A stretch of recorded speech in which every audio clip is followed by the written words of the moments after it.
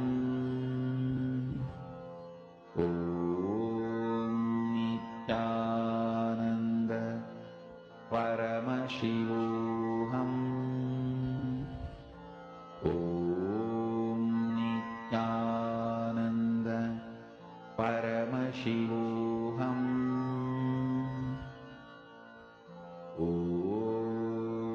Nithyananda Paramashivoham.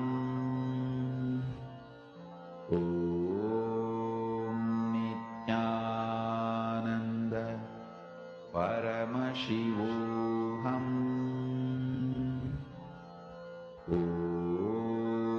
Nithyananda Paramashivoham. Nithyananda Paramashivoham.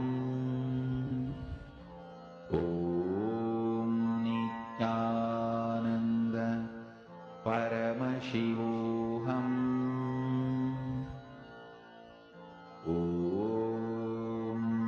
Nithyananda Paramashivoham.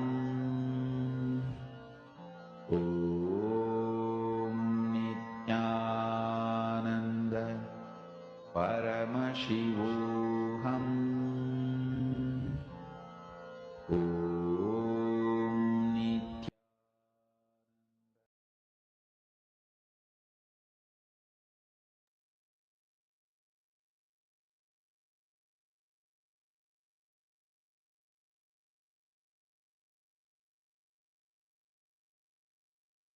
Please relax.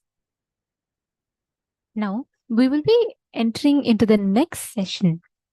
Do not worry. You all have 42 minutes to manifest. So, till the next round of power manifestation, it will be this. So, you can give it time till the rain happens. You create the space and you keep holding the space.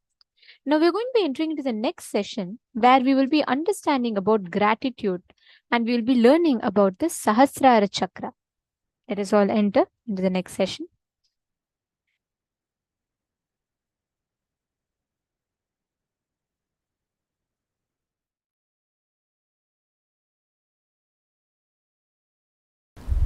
The opinions like love, hatred, those signals occupy such large space in your brain, they form like a fort and do not let you see beyond the wall. Listen, listen. Seeing this world does not make you incapable of not seeing the other worlds. No. Opinions you form about this world stops you perceiving the other planes. Listen. I'll repeat. See, this world you see, Bhur, Bhuva. In the human body you have access to all the three, Bhur, Bhuva, Swa. In human body you can experience Swa also. Bhur, Bhuva, Swa, all the three you can experience in this human body. This Bhur, Bhuva, Swa, these planes which you are seeing is not stopping your ability to perceive other planes like a Tapo, Satya, Brahma, all those lokas. But the opinions you form about these worlds becomes a huge fort inside your brain, Sahasrara Mandala, 1,000 petal flower. When that fort is built, then you are not able to see outside the fort. That stops your ability to perceive the multiple dimensions of the universe. Listen. Actually, choices are not only not freedom, they are anti-freedom. Listen.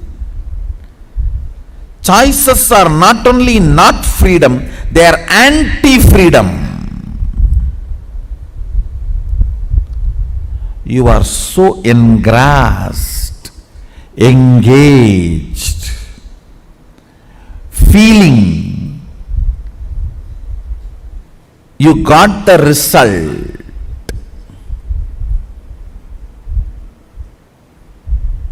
Because you do not know the way to check whether some stone is a diamond or a shining ordinary stone, you go on collecting your whole life something.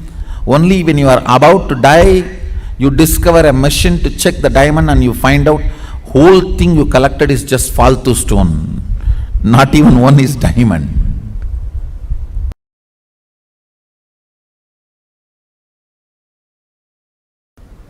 The more dimension life you manifest, more fulfilling you are, more complete you are, more Sadashivatva manifests through you. Understand? Understand? Through puja, if your breathing becomes very, listen, intense does not mean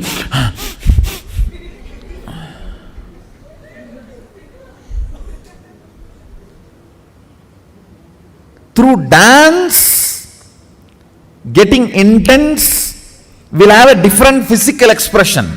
That will naturally be like a big hyperventilation kind of a action. But through puja,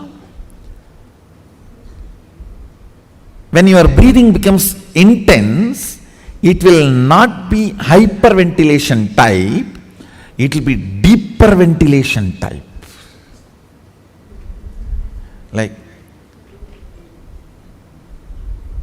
Sahasradala Pangaje Shagala Sida Rashmi Prabham Varabhayagarambujam Vimalaganda Pushpambaram Prasanna Vadanekshanam Sagala Devata Rupinam Smarechirasiyam Sagam Tatapimana Purvam Gurum. It's actually Dhyana Sloka for Guru. I can see very clearly Arunagiri Yogeshwara.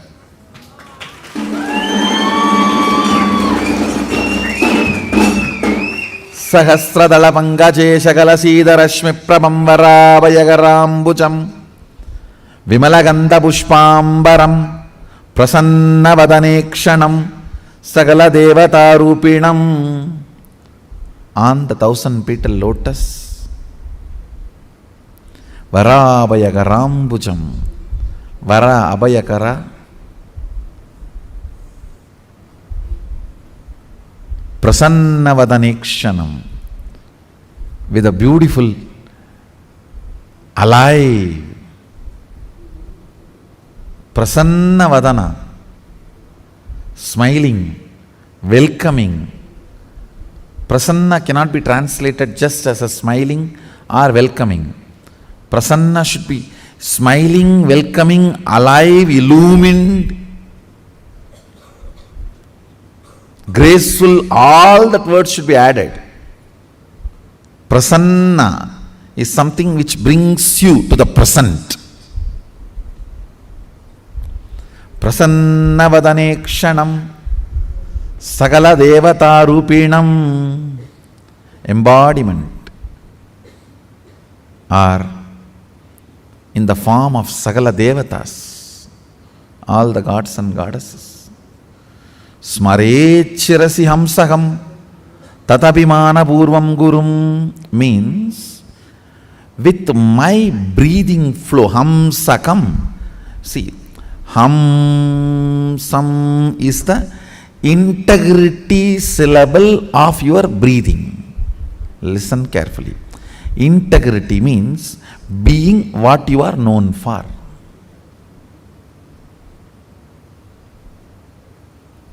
If a lion is known for something and it does that same, it is integrated to being a lion. An elephant is known for something and it is doing the same thing, it is integrated to being an elephant.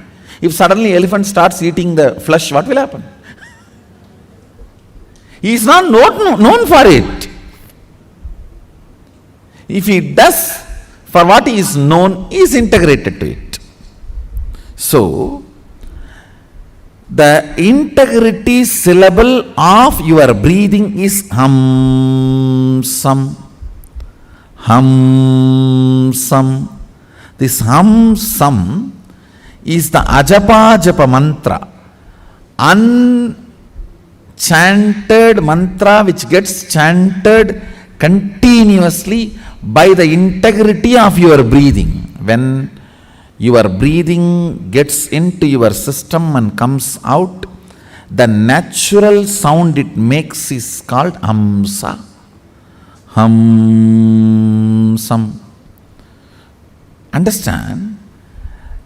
Where this hum sound takes a turn of some sound is Sahasrara. That is where Guru is sitting. That is why it is called hum. Please listen carefully. That is why he is addressed as Hamsakam. Where the hum turns into sam, his akam resides there. That is his house. If the hum does not turn into sam, you are savam. Understand? If the hum, listen carefully. If the hum is 100 unit and sam is less than 100, 99, you are just aham.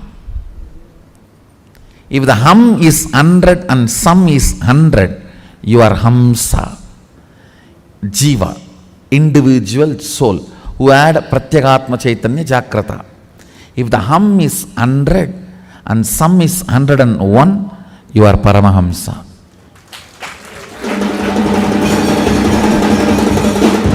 Listen carefully.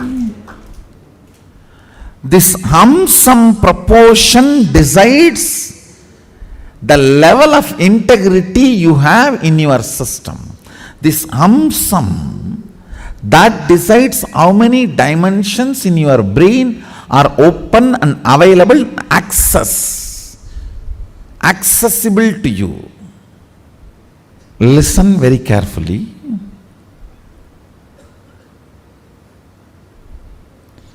If this hum is 100, sam is less than 100, you are in the plane of agam, human.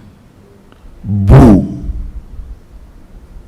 If the hum is 100, sam is also 100, you are hamsa, jiva who is awakened. If the hum is 100, sam is even 101, you started entering into the Paramahamsa dimension. Means the Guru component has started manifesting in your jiva. Means he started mixing in your taste of life. What is your desire? Your Guru's desires. What is your taste of life? Your Guru's taste. What is your joy? Your Guru's joy. What is your opinions about death? Your Guru's opinions. What is your opinion about life? Your Guru's opinions.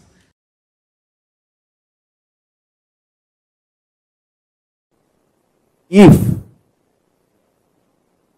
you start enjoying the narration you carry about you. Svarupa Ananda. And everyone around you enjoys the narration about you, which they carry in them. In that space,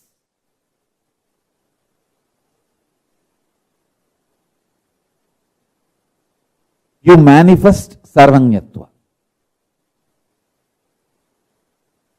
Kailasa is the ecosystem to help you to enjoy the narration you carry about you. And everyone celebrates the narration they carry about you in them.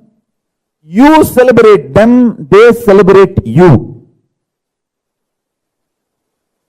In this kind of ecosystem, powers manifest just like that.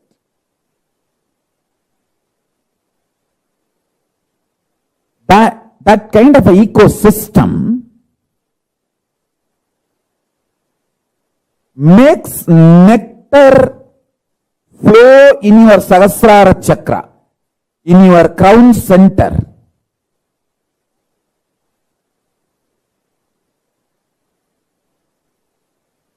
Even when your Guru initiates you with his consciousness, the first thing happens is your Sahasrara chakra explodes in superconsciousness, the Paramashiva space. The nectar, Amrita, pours in your system. You enjoy the beautiful narrative of you carry inside you. That you are Paramashivatva. And you enjoy the Paramashivatva of the whole universe, everyone around you. And everyone around you enjoys you.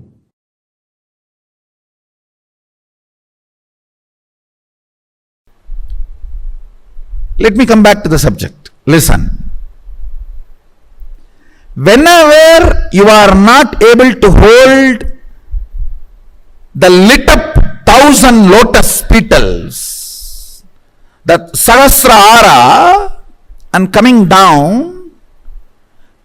down only with prayer. Prayer will grow roots and push you back to that same higher electrical structure and chemical structure in your brain, to the Sahasrara.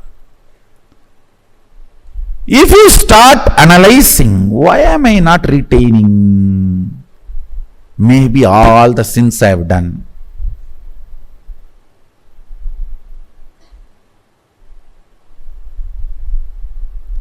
That is complete stupidity.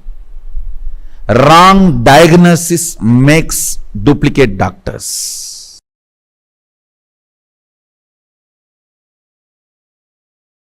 Listen carefully.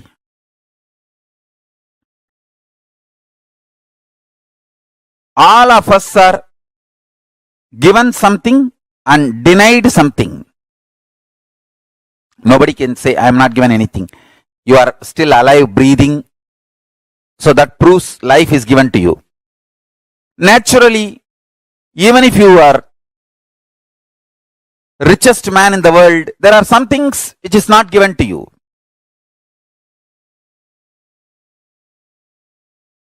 If you cultivate consciously a consciousness,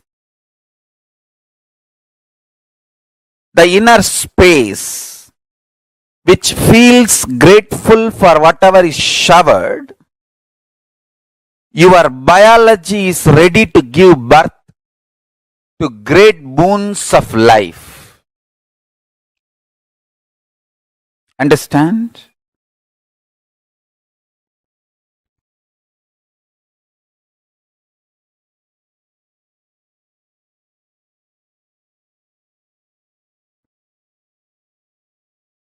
person who cherishes what is showered in the life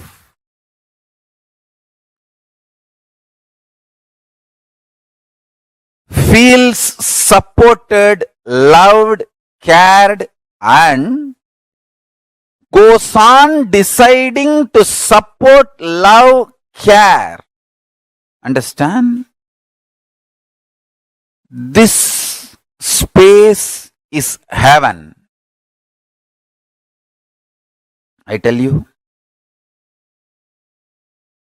all I need for me to run my whole day is just consciously feeling joyful. Those devotees smile, that's all. See, when I open the eyes from samadhi and see the two-way, when I see all these people, that's all is my food. Nothing else is needed. No other food is needed.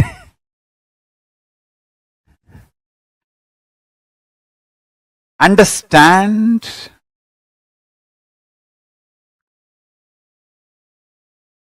The biology you carry, inner space you carry, gives birth to your reality. If you carry the inner space, being grateful for whatever is showered in your life, you decide to go on showering with others. Understand, I tell you?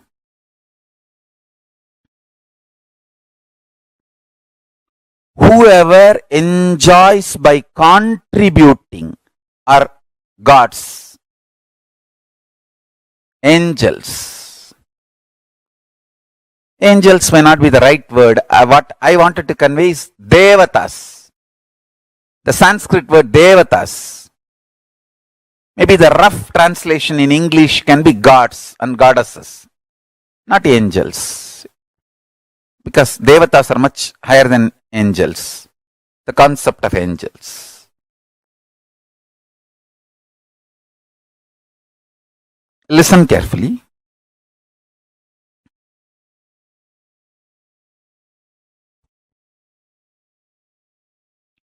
If you feel exploited, frustrated, you will go on vomiting poison, destroying, pulling down.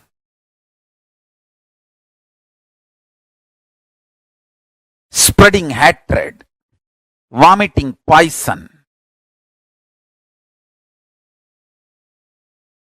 You will be so deluded.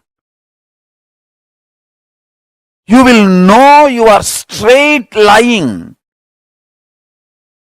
And you will believe it is perfectly alright. That is the worst delusion. That's the worst delusion. Money gets more money. Integrity gets more integrity. Laziness gets more laziness. Abuse gets more abuse. Joy gets more joy. Bliss gets more bliss. Sadness gets more sadness. What you work for, you get that. I tell you, listen carefully. I really tell you.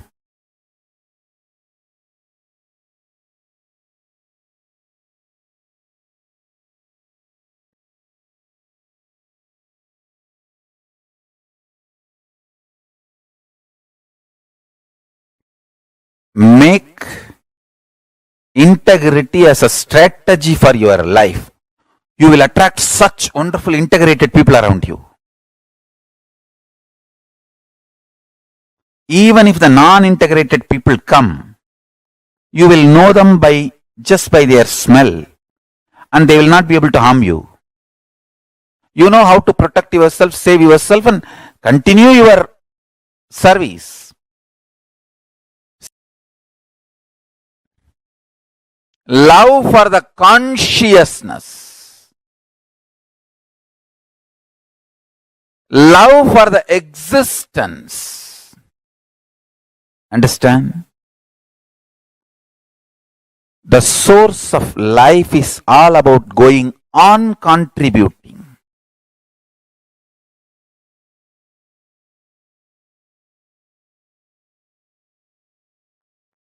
In love, the source of the Karana and Karya, means cause and effect of the cosmos, the Paramashiva, in love, everything melts down. There is nothing called good, bad, higher, lower, right, wrong. It is all just various versions of Paramashiva's love. Whether you melt in extreme joy, bliss, see, highest bliss your body can handle, the highest bliss, electricity, voltage, that frequency your body can handle is overflowing gratitude with Guru, the Guru Bhakti. That's the last experience you will have before becoming one with Guru. That before that oneness happens, literally please understand, the gratitude makes even the molecular structure of your brain transformed. Not just your muscle memory or biomemory, the very molecular structure of your brain flowers like a 1,000-petal lotus. That is why the Sahasrara is always shown as a 1,000-petal lotus in our Vedic tradition, and the gratitude is shown as the quality flowers the Sahasrara chakra, your brain. Understand? The lowest lust or the lowest lust of Muladhara chakra, root center, or the highest gratitude of the Sahasrara chakra. All are various versions of Paramashiva's love. That's all. Nothing is lower, nothing is higher. Just different versions of Paramashiva's love. All you need is just go to the closer and closer, the core of Paramashiva. It is not actually vertical, that lust is lower and then the next is love, then the Guru Bhakti. It's not actually vertical, it's actually horizontal. All of them are part of Paramashiva's core love, various versions. Not steps, components. Not the step by step, but the component of Paramashiva. Parts of Paramashiva. Components of Paramashiva. Surely the highest gratitude with the Guru, that Guru Bhakti, is best because that leads you to the oneness immediately. The ultimate is experienced immediately. Surely in that way, it has its own advantages. And I also want to tell you, most of you, 99.99% of you, really need detox, and you need to work only on your physiology, body. You all don't have a bigger problem in your psychology or the mind. I have given you so much of teachings, powerful cognitions. You don't need lack of knowledge or education or powerful cognition. You just lack the ability to retain it. So just build a yogic body, heavy body, and detox yourself. If you are my fanatic disciple, you listen to me absolutely. I give you this one word: stop eating. Live by drinking. Juices, herbal juices, even rice, if you want to have, make it into a juice, rice water, and take. I'm telling you, just if you stop giving the responsibility of grinding to your stomach, 90% of the detoxification happens.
Yes.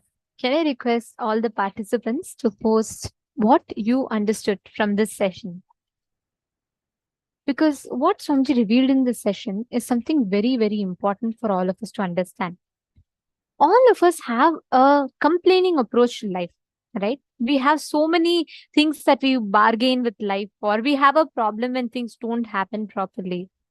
Swamiji tells one of the key things why we are disconnected from the reality for most of the part is because of the constant complaining attitude that we carry in life, and how we we don't have retain the space of gratitude.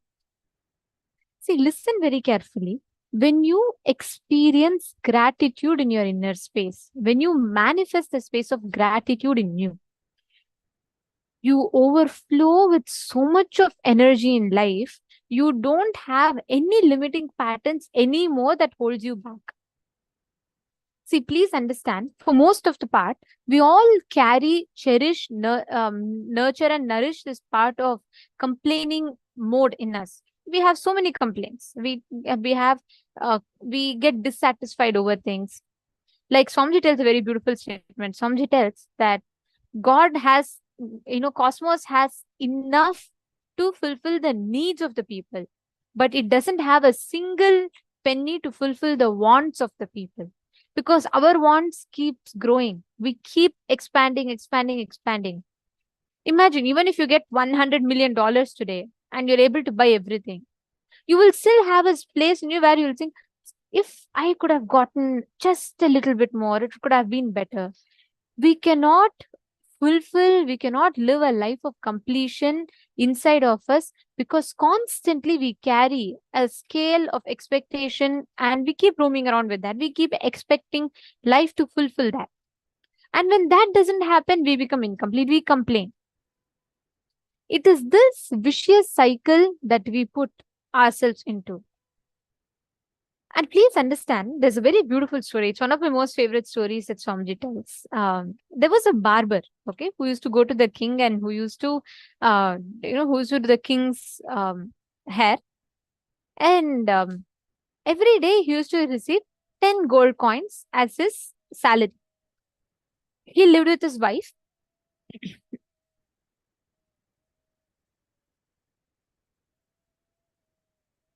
He lived with his wife. He used to come back home. He used to return the 10 gold coins, and they all lived a very peaceful life. He had enough for his expenditure. He had enough for the earnings and eating everything. One day, on his way back, he finished his regular work and he was returning back from the palace. On his way back, he hears a divine voice, a cosmic voice, which tells him basically that I have a jar full of gold coins and I'll give it to you for free. Do you want it?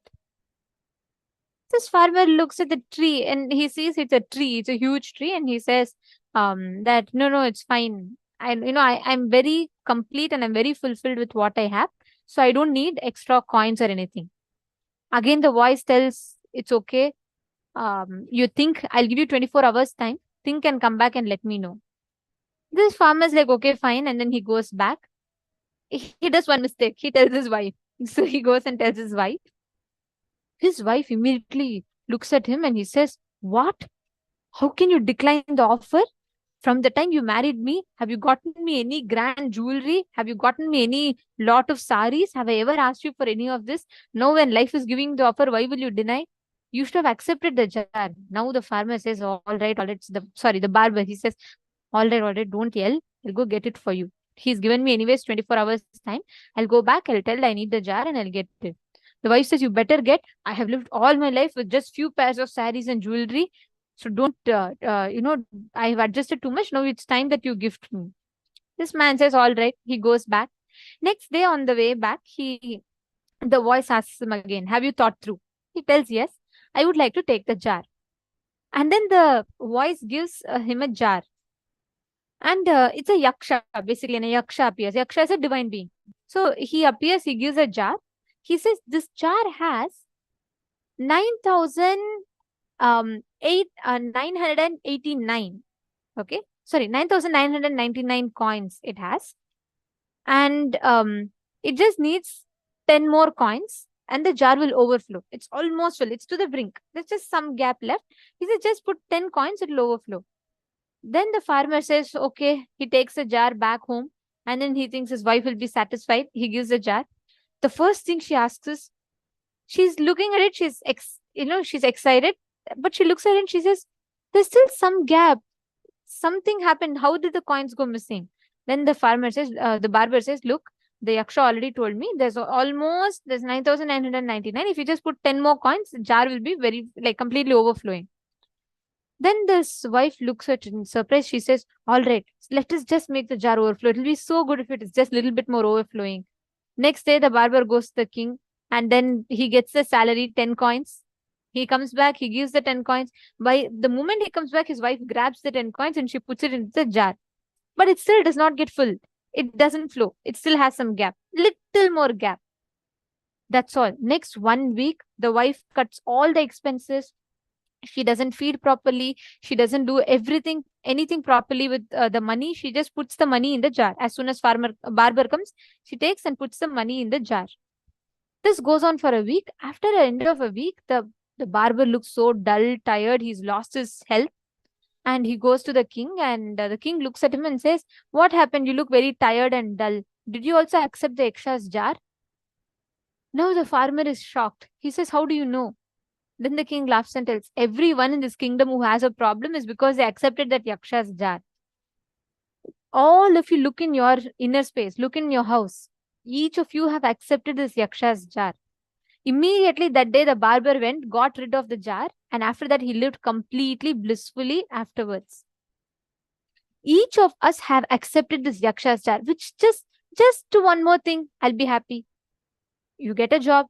Just if I get a promotion, I'll be happy. You get a promotion. Just if I get few $1,000s extra salary, I'll be happy. You get that. We never get fulfilled in life. We're almost always running behind getting just this, just something more. Each of us have this yaksha's jar. All of you look back. Look into your lives. We all carry this yaksha's jar. Like how this wife, she cut down everything just because the yaksha wants, saying just 10 minutes more. Sorry, just 10 coins more. The jar will overflow. She started cutting everything and she started trying to get that jar overflowing. That coins were not enough for her. We all do the exact same thing. No matter how much life showers, we feel, oh God, just some more. Understand, that is the most unfortunate thing that we are in today. We don't offer gratitude in life for what we have. We're always running behind what more we can have. Even if life gives us something, we say, just a little bit more would have been nicer. Just a little bit more would have been nicer. That is yaksha's jar. The only way you can come out of it is gratitude. When you flood your inner space with gratitude, all the other incompletions are like small stones and they all just melt and disappear.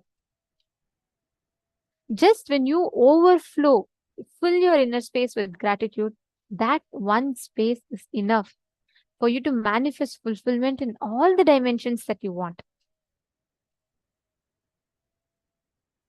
Are you all understanding? Just declare this. Don't have the yaksha's jar in your inner space.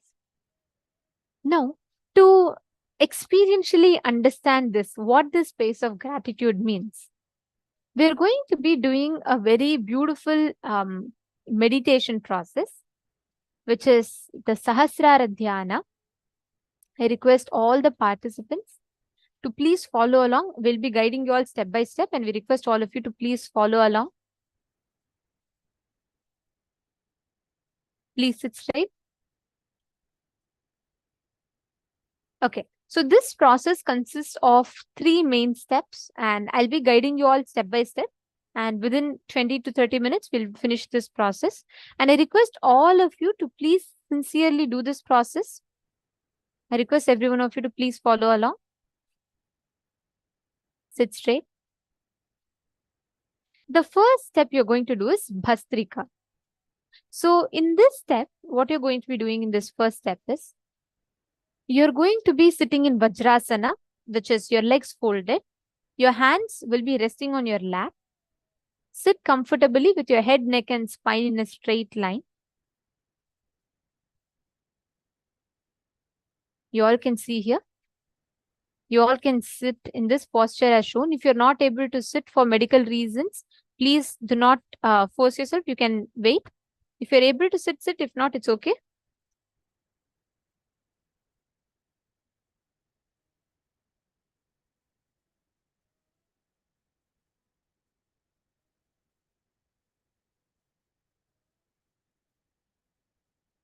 Shane Denisaya, you should not you should never do the yogasanas in the beanbag. See, because the postures, yoga is very important, the postures, because they'll affect your breathing pattern. It's not the physical postures alone, right? So even if there's a slight bend here and there, the posture gets misaligned. You will not really have the complete effect of the kriya that it intends to give you. So avoid the beanbag as much as possible for you to do it. Of course, if you have any health concerns, please go ahead. If not, it's fine. Okay. All the others, if you are having any respiratory problems, if you are a heart problem patient, please do not do this kriya. Now, all the others, it's a very simple one. In the first 7 minutes of this step, you're going to be breathing chaotically. Just breathe. You're just going to chaotically breathe. Don't breathe in any particular pattern. You're just going to breathe in complete chaotic manner. For 7 minutes, just breathe. That's all. Breathe without any pattern, just in random chaos, in a chaotic rhythm. Please breathe.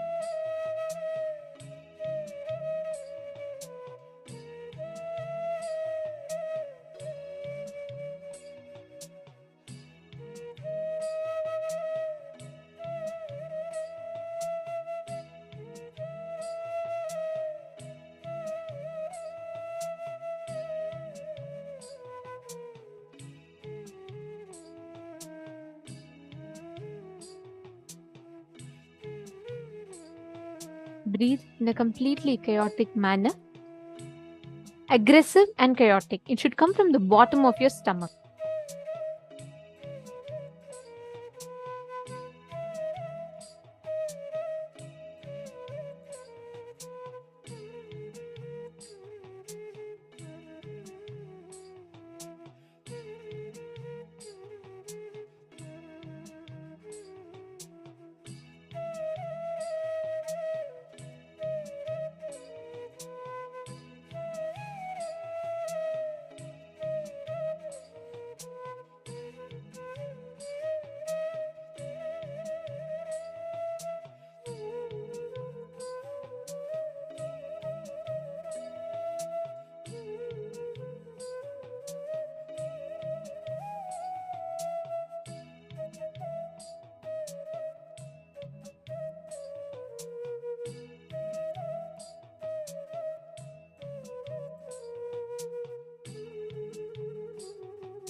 relax.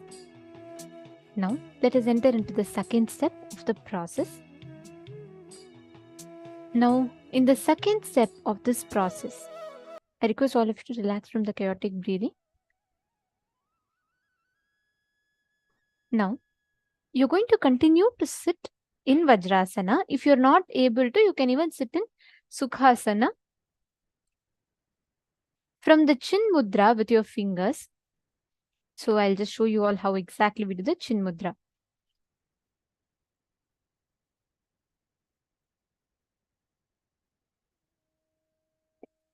See, your index finger should be touching the thumb. So you're just going to do it like this. So this is the Chin Mudra. You're going to be keeping your hand like this on your lap. So you all can put both your hands in this mudra and you're going to be placing it on your lap. This is the Chin Mudra. So you're going to be continuing to sit in Vajrasana with the Chin Mudra in your fingers and place your hands on your knees. You can keep your hands on your knees and your hands with the open palm should be facing upwards. So once you form this mudra, you're going to be putting it on your lap. You're going to be keeping it on your lap. And you will now hum intensely for the next 7 minutes. And the humming should be done with the lips together. Listen very carefully. The humming should be done with the lips together. It should not be just like Om or something like that. You have to hum.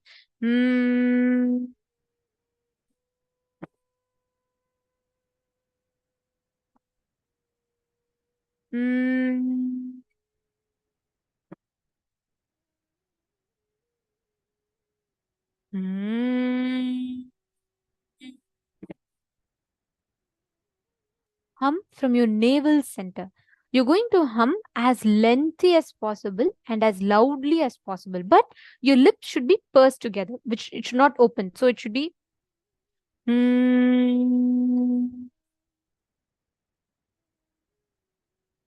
intensely hum. For the next 7 minutes, you're just going to hum. So let us all enter into the second step. Please do this intensely.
Relax.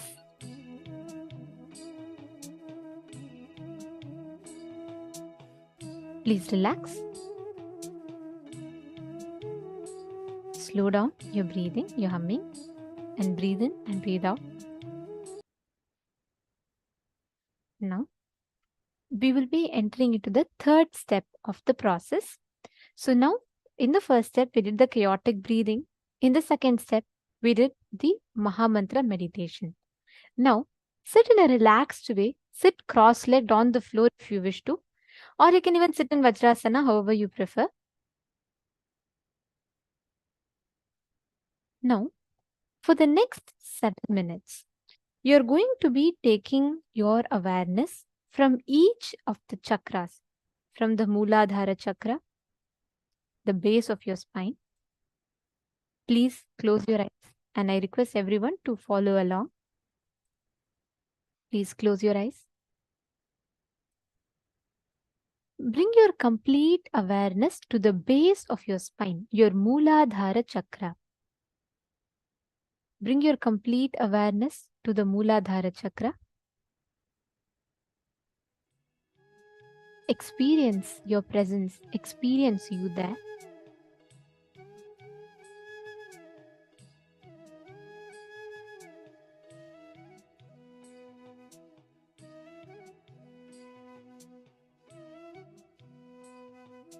Mooladhara is the base of your spine, your root center.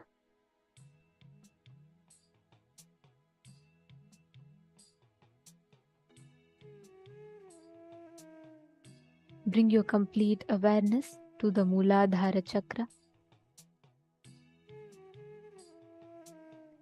Now, slowly move your awareness to the Swadhisthana chakra. Swadhisthana is 2 inches below your navel center. That is the Swadhisthana region. Bring your complete awareness to the Swadhisthana chakra. Intensely experience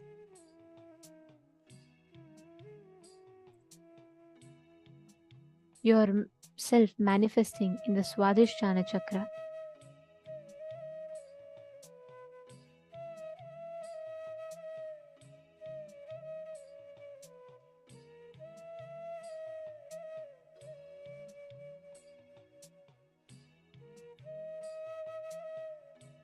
Bring your complete awareness to that region.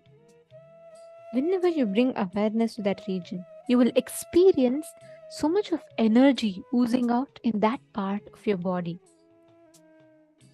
You will experience that the whole Swadhisthana, just 2 inches below your navel, will be oozing with energy.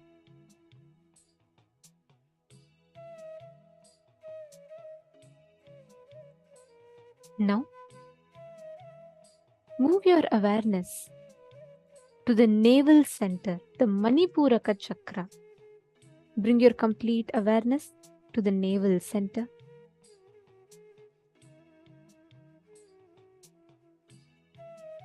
Dwell on each chakra for a minute with the awareness that the chakra is pure, and experience how the chakra is filled with energy and the chakra is radiating eternal bliss, the Nithyananda.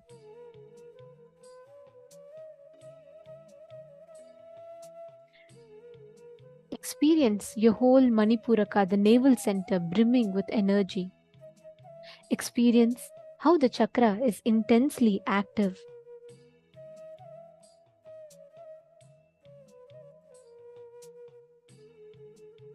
Now, bring your complete awareness to the Anahata, the heart center, the Anahata chakra.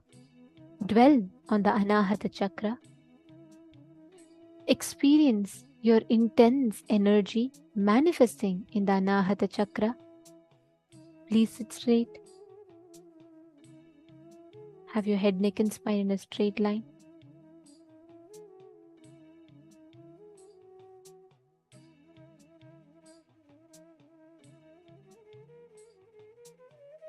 Experience your heart center opening up and that energy overflowing from your heart center.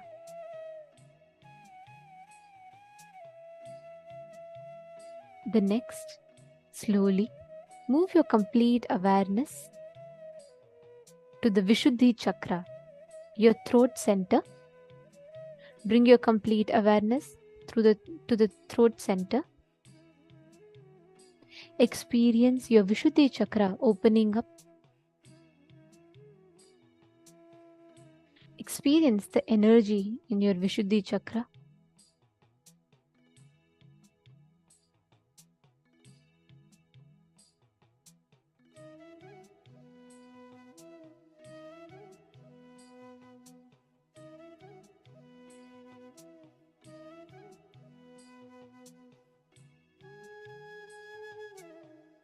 Now, move your awareness to the Agnya chakra, the third eye, the region between your two eyebrows.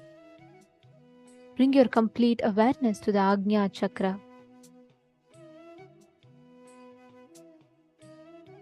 Experience the intense energy in your third eye. Experience the whole manifestation of immense energy, pure energy awakening in your third eye.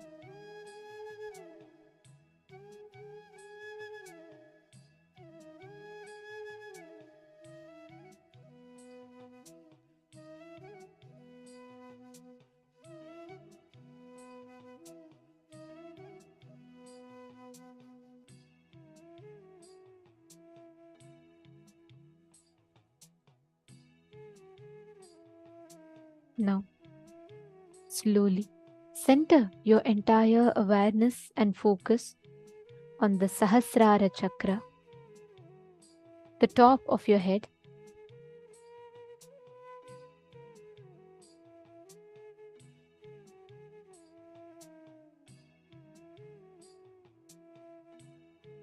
Bring your complete awareness on the Sahasrara chakra.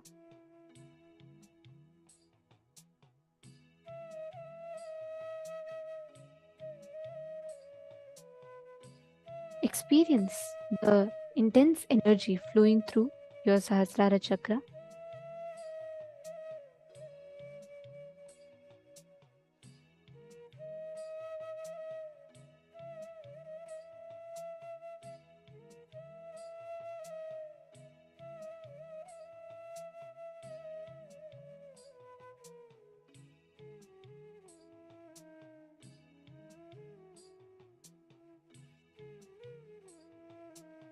Now,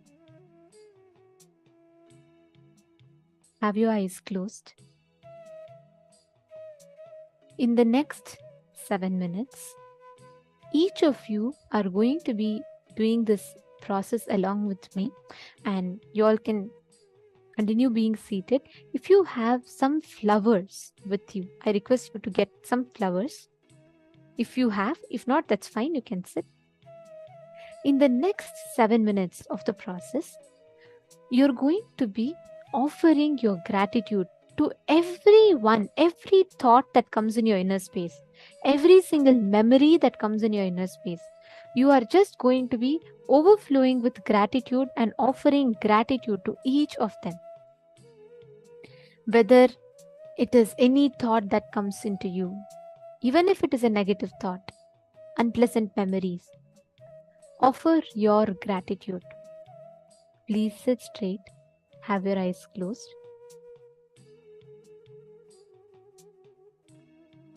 Start meditating.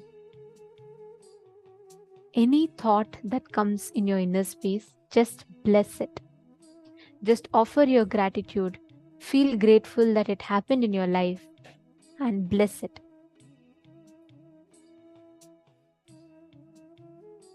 If it is a negative thought or a person you don't like or an unpleasant situation, feel gratitude for that also and bless anything that comes into your mind. Bless it with deep gratitude. If you have a few flowers, please hold the flower in your hand and offer as you remember each of this. Concentrate on your Sahasrara chakra. Forget all the other parts of your body. Experience yourself on your crown center, on the topmost of your head. Just sit with a smile. I request every one of you to experience yourself only in the Sahasrara Chakra. Sit with a smile.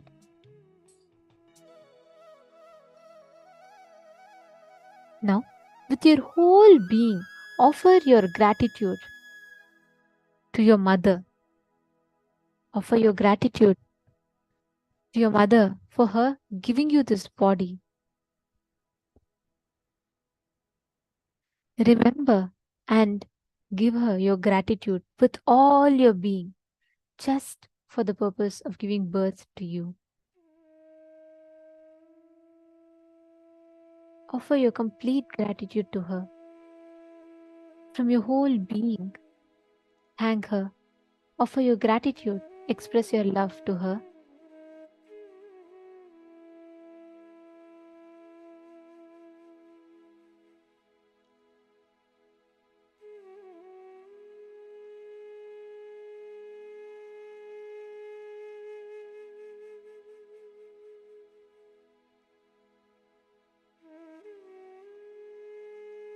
Offer your gratitude to your father for giving you this life, for providing you with all your needs, for taking care of you. Remember your father. Offer your gratitude to your father. Thank him from the bottom of your heart. Offer your gratitude for his happening in your life.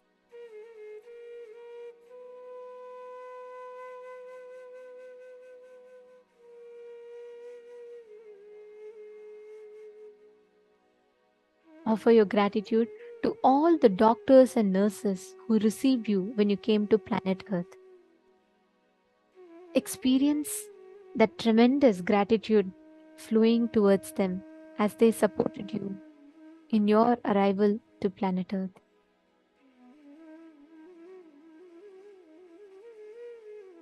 Remember and offer your gratitude to all the people who built the hospital or home where you were born.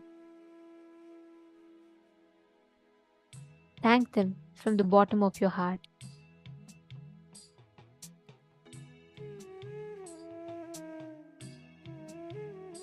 Offer your gratitude to all the people who took care of you when you were an infant. All the people with food that provided you with love, shelter, care, affection. Offer your gratitude to them. Offer your gratitude to all those who worked for your food, who worked for your clothes, and living when you were young. All the people who supported you in one way or the other. Remember each of them and offer your gratitude.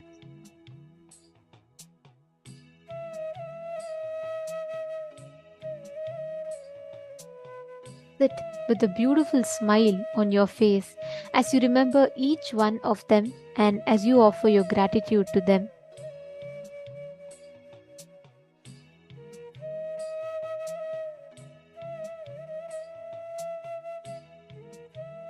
Offer your gratitude to all your young age friends who made your life happy and blissful, who shared their innocence and joy with you. Remember all your young age friends. Offer your love and gratitude to them. Thank them for being a part of your life.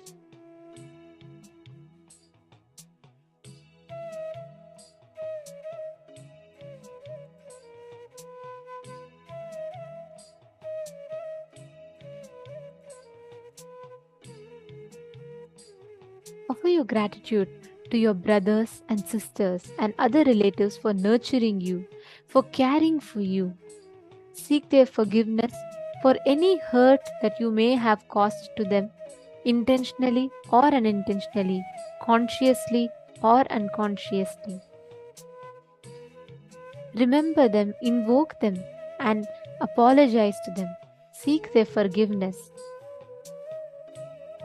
And forgive them if they have caused you any kind of hurt, intentionally or unintentionally. Just forgive.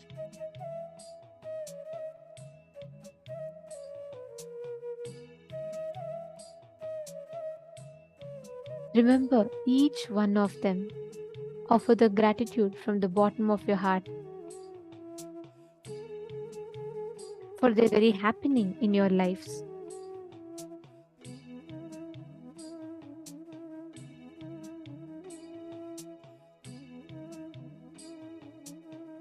Next, offer your gratitude to all those who gave you the professional education,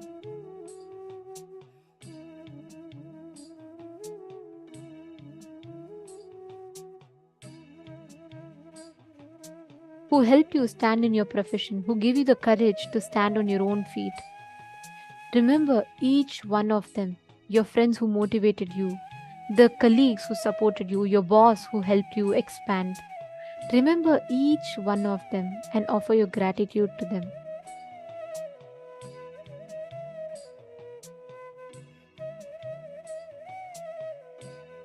Next, offer your gratitude to all the people who helped you financially whenever you needed it.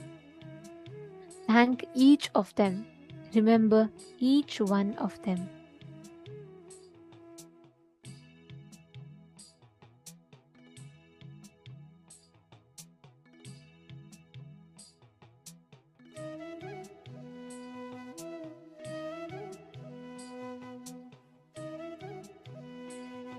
Offer your gratitude to all the doctors and nurses who took care of your health, who gave you the medical assistance whenever you needed it.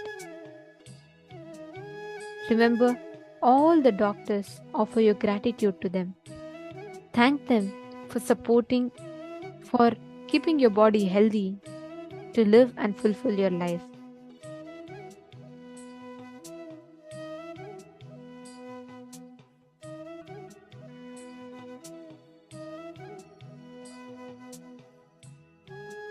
Offer your gratitude to your wife or your husband for giving you love and security in your life. Forgive them for anything that they might have done to you that hurt you. Seek their forgiveness for anything that you might have done to them to hurt them, with or without your knowledge. If they have done anything that they should have not done to you, knowingly or unknowingly, forgive them. If you have done anything, knowingly or unknowingly, that hurt them, seek their forgiveness. Express your love, express your gratitude for the other person to have happened in your life.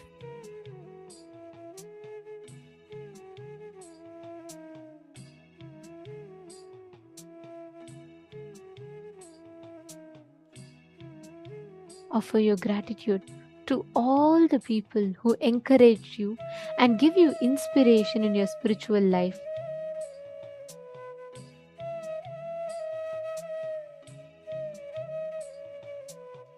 Offer your gratitude to all those who have served you in one way or the other, all through your life, whether the milkman who delivers milk, the grocer, the laundryman, the garbage collector, your servants, your driver, all these people who you take for granted.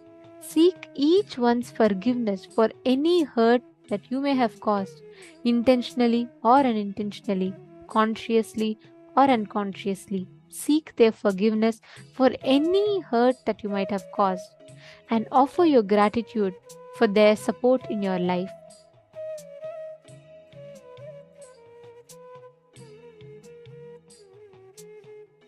Remember each one in your life and offer your gratitude to them.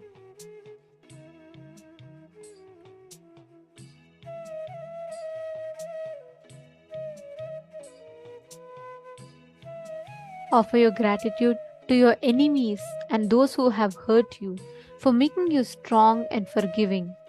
Seek their forgiveness for any hurt that you might have caused to them and forgive them for any hurt they might have caused to you. Offer your gratitude to them for helping you expand, for helping you discover newer dimensions of yourself.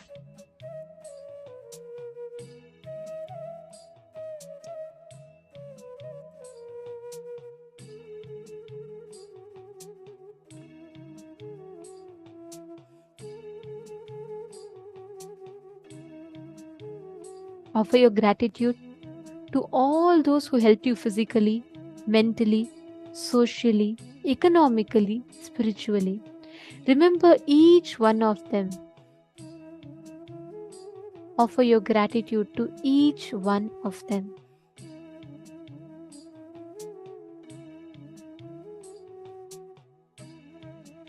Remember each one, whatever way they have supported you, whatever way they have helped you. Remember each one of them for your gratitude.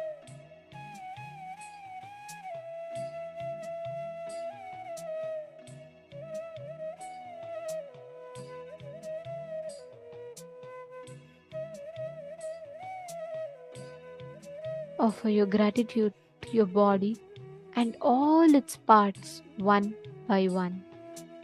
Offer your gratitude to your mind for its miraculous functioning. Offer your gratitude to your legs for it to help carry you wherever you want. Offer your gratitude for your calf muscles, for your ankle, for your knees, for your thighs. Offer gratitude to each part of your body, part by part by part. Remember each one of them and offer your gratitude to them.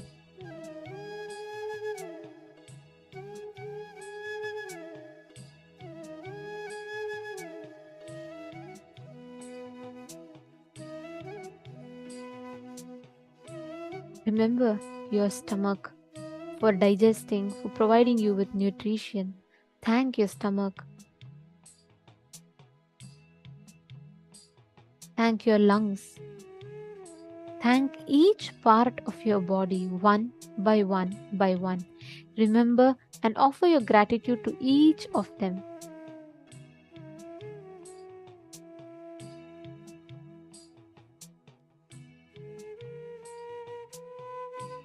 Offer your gratitude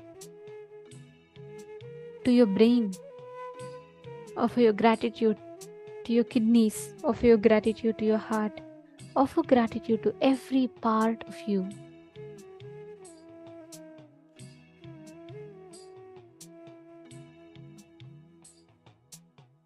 Offer your gratitude to your mind for its miraculous functioning. Offer your gratitude to your whole body and mind, your whole existence. Offer your gratitude to the divine, to the whole, to the God for making all these things possible in your life. Offer your gratitude just for the fact that you are alive.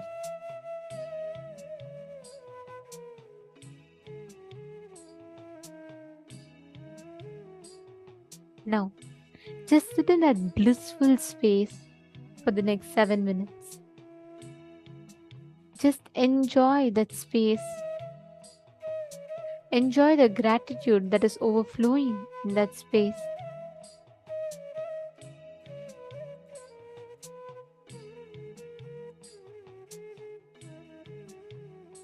Offer your complete gratitude and love.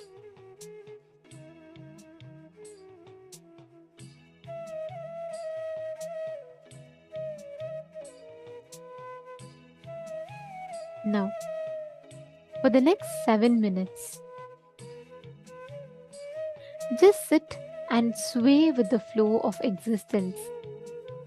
Offer your gratitude to the whole existence, the whole universe, cosmos, and to the great lineage of the enlightened masters, the avatar Purushas that have kept this sacred science alive.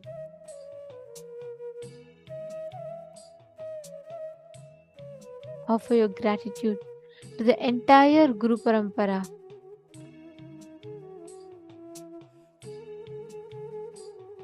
Now for the next 7 minutes, continue to sit.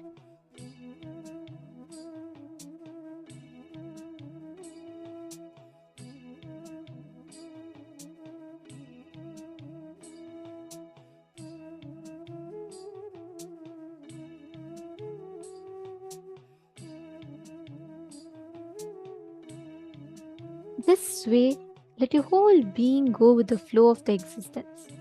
Don't judge, don't try to create. Just go with the flow of existence.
Now,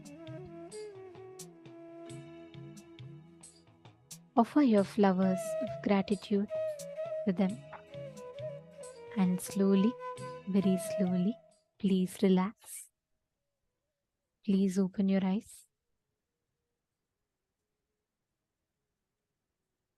You can now slowly, very slowly, please relax.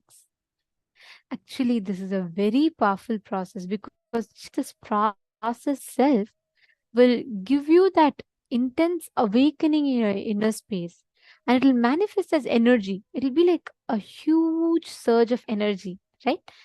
How was the experience for you all? How was the experience manifesting the Sahasrara Dhyana? This is called the Sahasrara Dhyana, which literally awakens that gratitude filled space in you.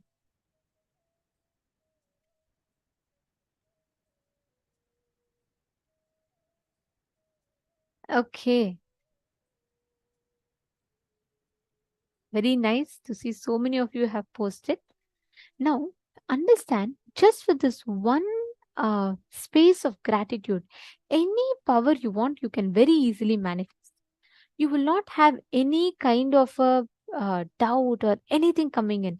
Like Swamiji says, whenever your inner space is filled with gratitude, your whole being is literally flooded with that inner space of energy. So let us now, in this same space, manifest the power of the space of gratitude in us.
Nithyananda, everyone.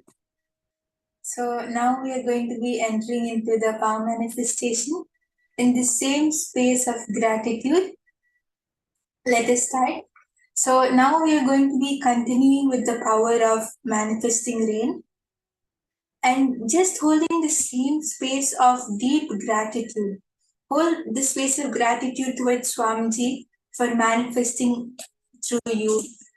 Hold the space of gratitude to the clouds, to the rain, to Indradeva for showering rain.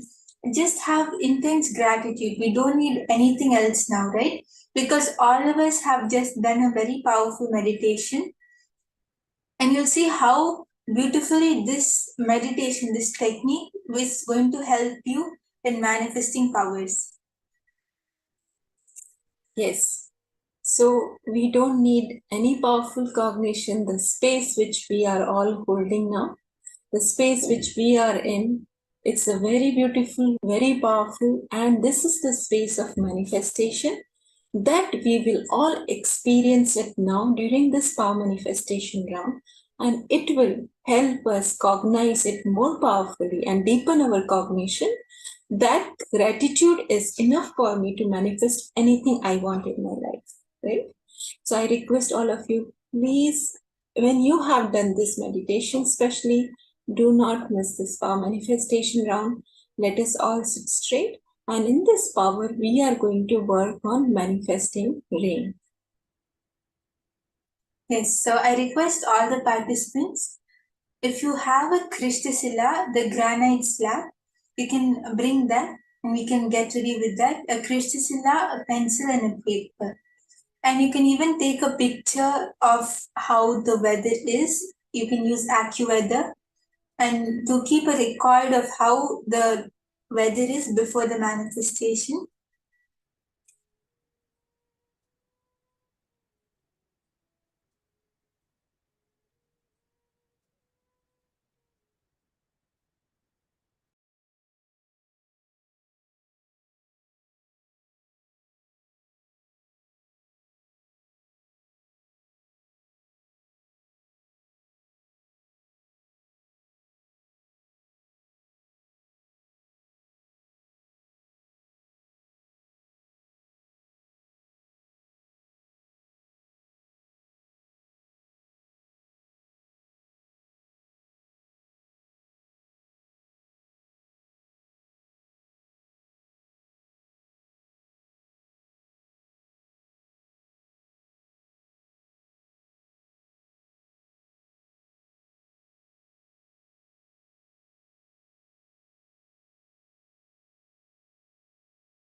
all of us are getting ready for the manifestation, just one thing, that when all of us just express extreme gratitude, just have the intense gratitude towards Varuna Deva for manifesting rain, towards Ganga for showering herself on all of us, and just express your gratitude towards anyone and everyone who comes in your mind, whether it's Varuna Deva, Ganga, Swamiji, whoever it is. You'll see that when you express this gratitude, you will manifest rain, and it will be very easy because we just did a very powerful process of expressing our gratitude. We just did a beautiful meditation for it. So you'll see that when you just manifest this power using the same technique, the power will manifest very fast. Yes, so I request all of you to consciously decide to express the gratitude towards nature, towards rain, towards the god of rain, which is Varuna Deva. So when we are in that space of gratitude, and when we connect from the space of gratitude and oneness, we will see that simply the manifestation will happen, right? So I hope all of you are ready. Please do understand, get ready with your Krishtashila as well as with the Ashta, whatever Ashta you have. I hope all of you have some Ashta which you must have been got blessed during darshan. Do apply it on your third eye. Do apply on your Krishtashila and connect to the nature, connect to Varuna Devta, connect to the rain, right? Have gratitude and let us all get into the power manifestation. Yes, so once all of you are ready, you can even post in the chat. Please do not forget to take the pictures. So you can post your yes in the chat if you are ready with your Krishtashila. Even if you don't have a Krishtashila, it's fine. But it's better to manifest with a Krishtashila. Krishtashila is the granite slab which Swamiji has blessed and energized for all of us. I understand some of us are new and you may not have this. It is basically one of the very powerful alchemy product which Swamiji blesses us with. And if you don't have, it's fine. We can just sit with our head, neck and spine in straight line. If you have the Ashta, it can be the Gyananjana or Kumkum or anything which you got blessed from Swamiji in any of the darshans, please do apply it on your third eye and two temples. If you don't have that, no problem. Please sit with your head, neck and spine in straight line and decide to consciously have gratitude.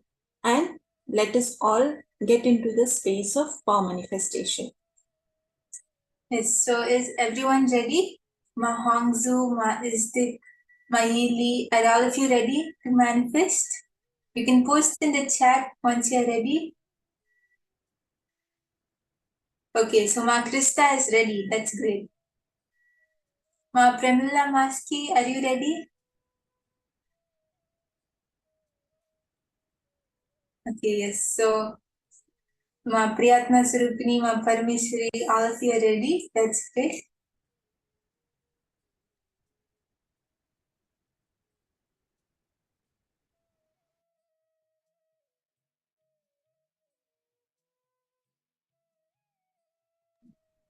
Yes, so I request all the participants, whoever has a Krishtashila, just write down the name of the place in which you're going to manifest.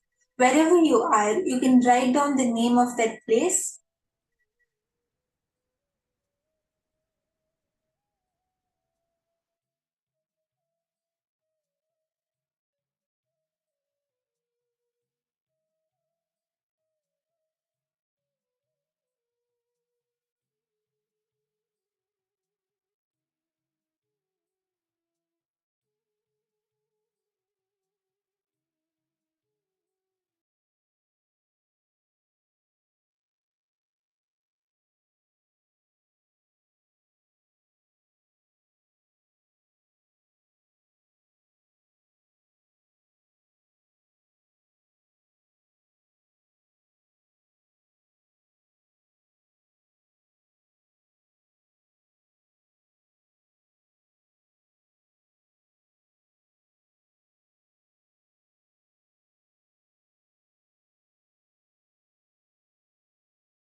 Yes, Nithyananda everyone. Sorry for the technical issue. So I request all of the participants who are ready to write down the name of the place in which you're going to manifest and keep it under your Krishthisila. Yes, Ma Parameshwari, if you do it for your town, it is completely fine, no problem. So you just write down the name of the place and keep it under the Krishthisila and connect to Swamiji. Just overflow with the extreme gratitude towards Swamiji and just give a command that it should start raining over here. You'll see that because the Krishthisila is like a medium through which Swamiji will manifest, and it's a very powerful alchemy product. So it will really help you in the manifestation. You'll see how Swamiji just flows through the Krishthisila and brings rain in the place which you have written down. And if anyone doesn't have the Krishthisila also, you can just connect to Swamiji and keep the place whichever place you're manifesting, have that visualization in your third eye and connect to Swamiji and request Swamiji to please bring rain in that area. You'll see that we are able to manifest. Yes, so my Priyatma Swarupini, you are doing it in Alpha Reta. Okay, that's great. Do you have a Krishthisila, ma? If you have a Krishthisila, you can even use that and manifest.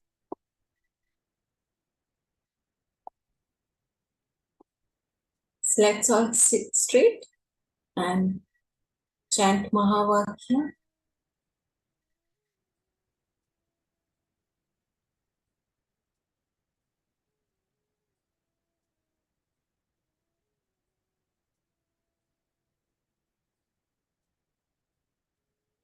Okay, yes, that's no problem, Priyatma Swarupini. Just visualize the place, what you're going to manifest in your third eye, and express extreme gratitude towards Swamiji, towards Varuna Deva, towards everything which comes in your mind. And just you'll see how the manifestation happens. So I request everyone to chant the Mahavakya and connect to Swamiji.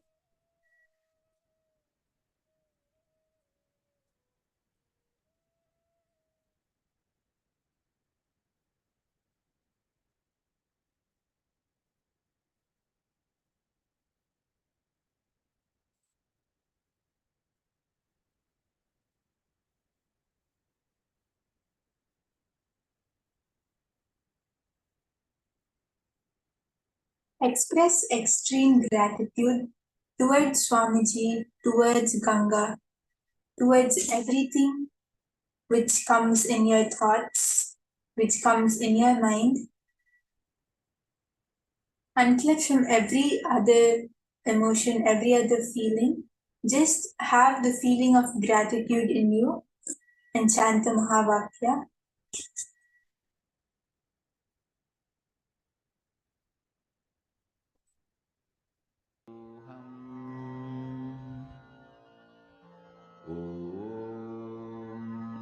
Nithyananda Paramashivoham.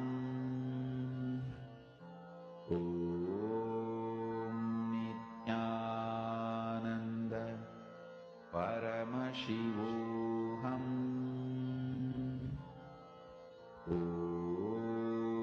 Nithyananda Paramashivoham. Nithyananda Paramashivoham. Nithyananda Paramashivoham.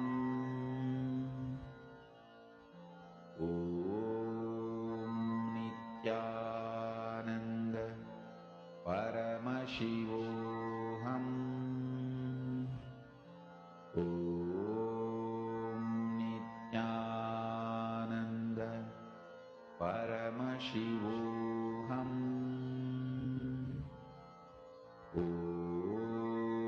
Nithyananda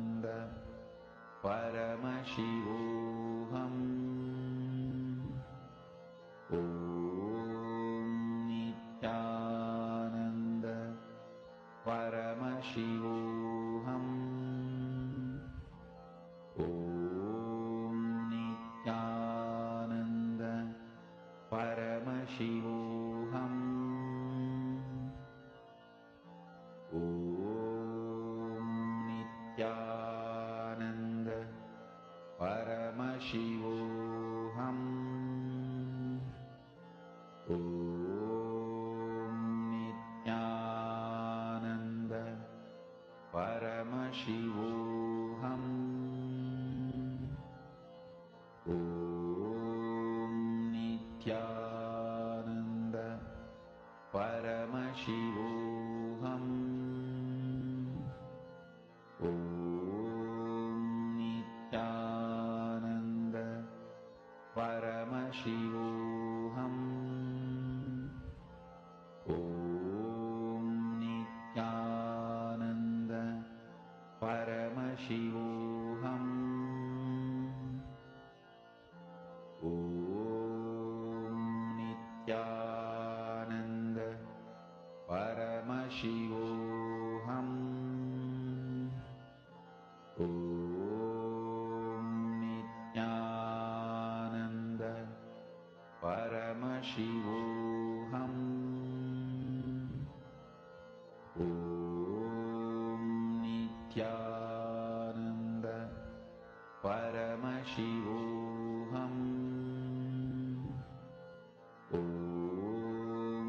Nithyananda Paramashivoham.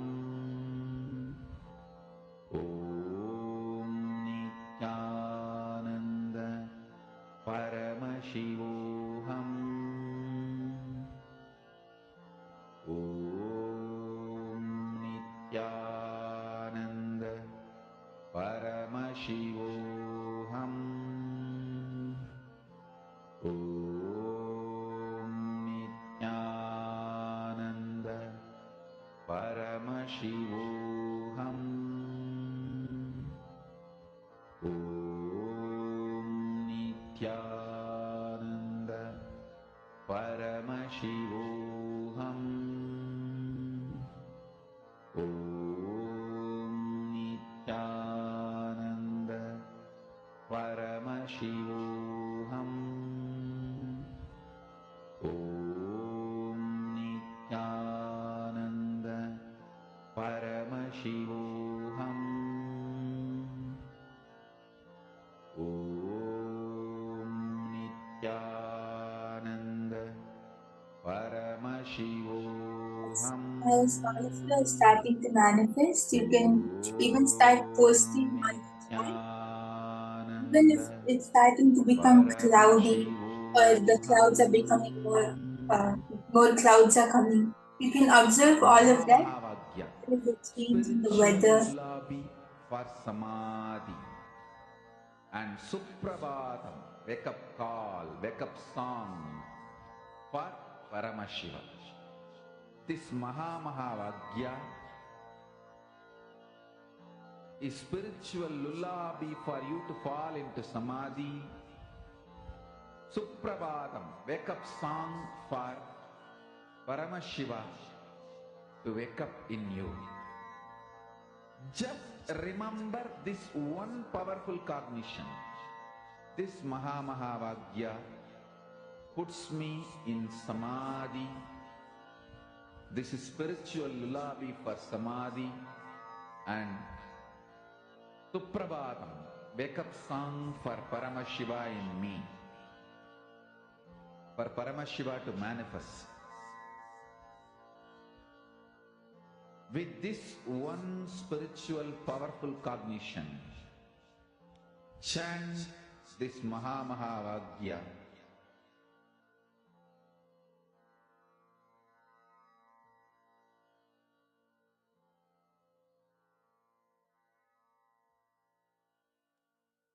Yes, I request all the participants, when you are starting to manifest, you can even start posting on the chat whether you're feeling a change in the temperature or the weather, or even if the clouds are becoming more dark. You can observe all of that and spiritual lullaby for Samadhi. and Suprabhatam, wake up call, wake up song for Paramashiva, for Paramashiva to manifest. With this one spiritual powerful cognition, chant this Mahavagya. Om Nithyananda Paramashivoham. Om Nithyananda Paramashivoham. Om Nithyananda Paramashivoham. Yes, I request all the participants to start posting their manifestation. Okay, so my Hongzu, your body feels full. Is this manifesting or incompletion pattern? Yes, so you don't need to worry. It is not an incompletion, because when we are sitting and doing the power manifestation, it is always only a manifestation which would happen. It's always only Swamiji who's manifesting. So it could even be that your body temperature is changing. So you don't need to worry. Just chant the Mahabharata and connect to Swamiji. You'll see that you will even start seeing the changes around you. I invite all of you, please to post in the chat. How is your experience of this power manifestation, particularly after this very powerful, beautiful meditation? As well as, please do not miss to observe even minor changes in the temperature, in the weather, in the clouds. I hope all of you have taken pictures.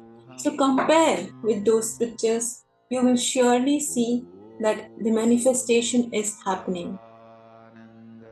Yes, so Ma Indira, Ma Ili, were all of you able to manifest? Ma Parameshwari, were you able to manifest in myself?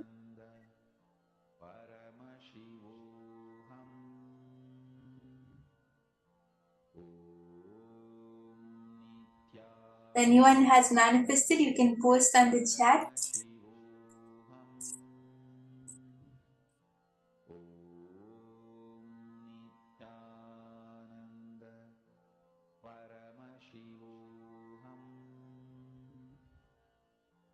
Yes, so Ma Parameshwari, yes, you're telling it's cold and fresh in the night here, and you can see the stars. Okay. Yes, so you can even check on AccuWeather, Ma, if there is any forecast of rain. If Ma Anandeshwari also, you're telling you it's dark midnight. Okay. Yes, so if it's nighttime for anyone, you can even check on AccuWeather. You can see if the forecast of a rain is coming. And if possible, you can even go outside and check if the overall temperature has changed, right? Before the manifestation and after the manifestation. And let's keep continuing to manifest, right?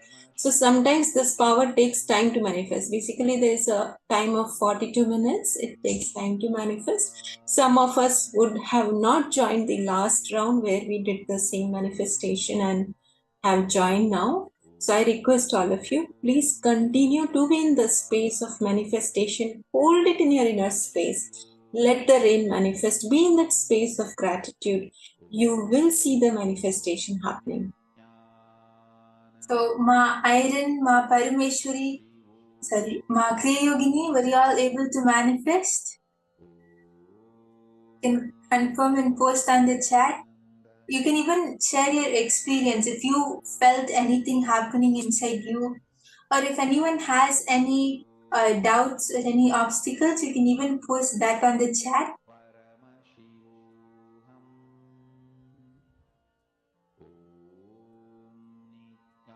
Okay, so Ma Parameshwari, it says yes on AccuWeather. So there is a forecast of rain.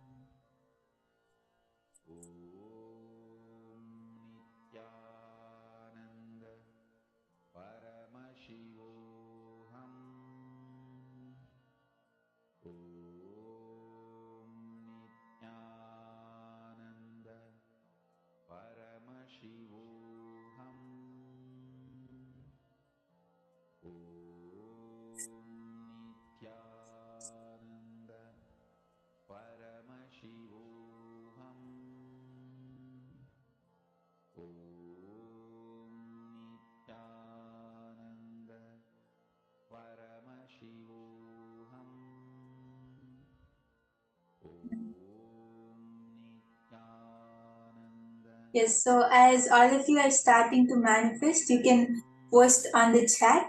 And now we are going to enter into a very important session. And that session is a direct preparation for today's initiation. So, how many of you think that life is predestined, and how many of you think that life is free will? Raise your hands. You can raise your hands.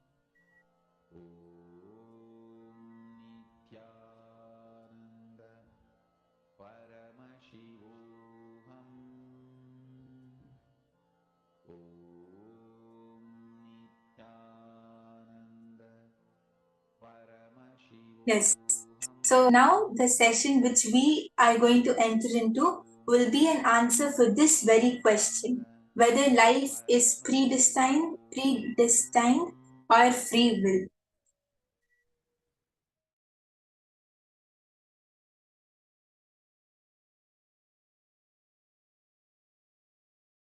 Influence now. Influence the present moment. Be powerful over the present moment. Understand? Live in the present moment is not a complete truth. Have power over the present moment is the complete truth. The power of now is having power over now. Listen. Understand how you feel about you now and how you feel about the world now. Make that too powerful. If you understand and make yourself powerful, that you are Paramashiva, you will understand world is so auspicious and you are the power. Whatever you think, perceive, even as bad, was never bad, is never bad, will never be bad. It is your wrong perception is the problem. Delusion is the problem. Everything is happening properly. You just need to add more life positivity, more understanding. You just need to remember again and again, you are Paramashiva, and face everything out of strength and powerfulness.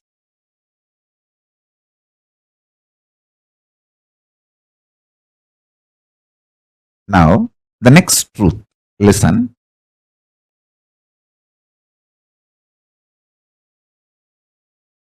Sometimes you feel the world is literally falling. The roof is falling on your head. You are crushed. You are collapsed. The world is just, sky is falling over your head. That is what is reality, and you perceive that as a reality about world, and that reality, that perception about the reality collapses your perception about yourself, and you collapse. That is what you call everything is determined, fate, nothing can be done. Sometimes you feel, wow, what I want is happening. So your perception about the world is what I want is happening. And the reality, what I want is happening. Oh, then everything is free will.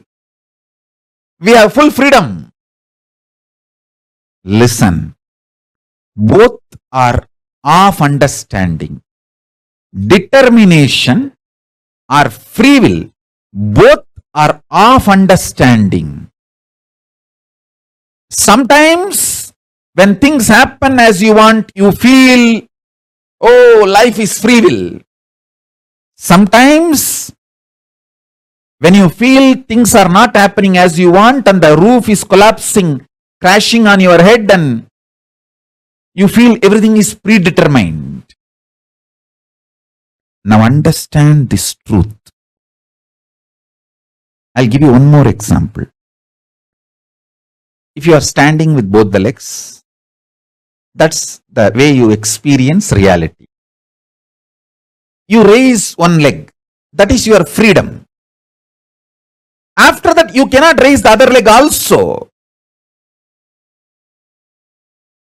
That is determination. So understand, the choices you already made are binding your future freedom possibilities.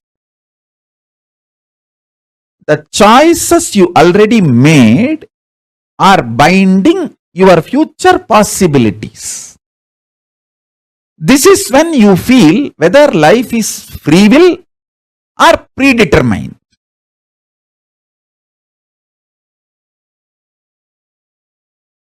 When you perceive the happenings of your life is against your will and collapse inside you, the way you perceive the world very negatively, and collapse your own identity about you and lose trust on you. When this happens, whether you made earlier some choices or not, you will feel bound. You will feel life is predetermined. There is no free will. Life is unfair, injustice, adharma. It is all just might is right. People who have power, they grab everything. Nothing is right. It's all chaos. There is no order. And at some moment, when things happen as you want in the outer world, and your perception about the world is little better, you feel, the free will is life. There is a possibility. I can recreate, rebuild. Life has some hope.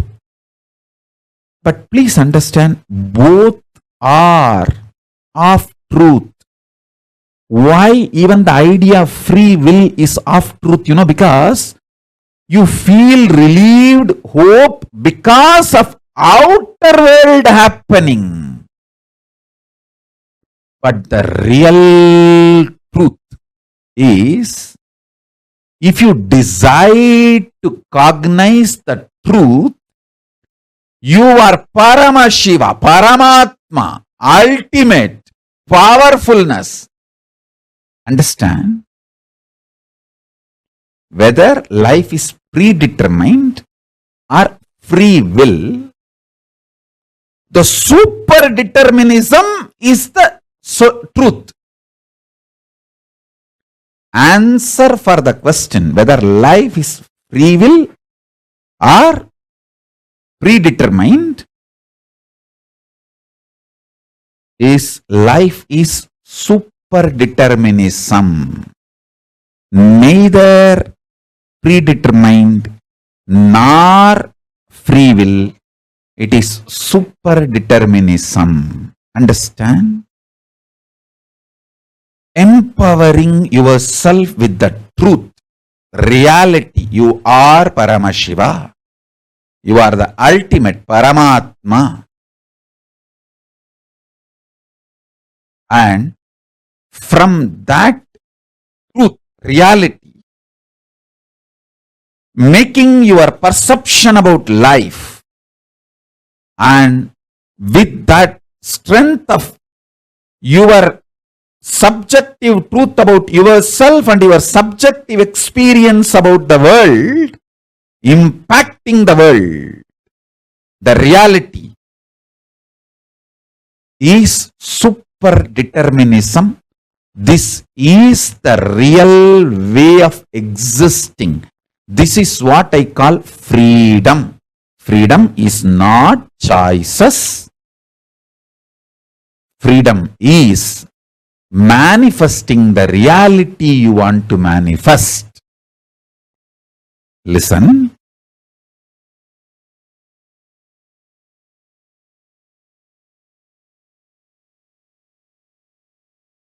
When you subjectively decide to cognize the truth, you are Paramashiva, you will see that super power of coincidence place in your life,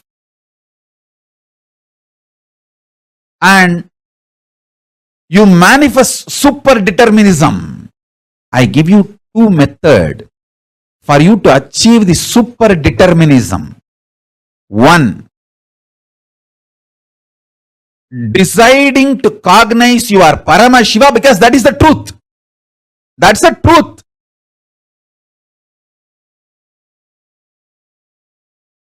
And face your inner space, your perception about life and the life reality itself. With this truth, I am Paramashiva. This is what is having power over now. Life, reality. That's first. Second, always tell everything to your Atmamurti. You can pray, you can cry, you can express your frustration, you can express your joy, you can express your gratitude, you can even fight. Do everything with your Atmalinga and Atmamurti.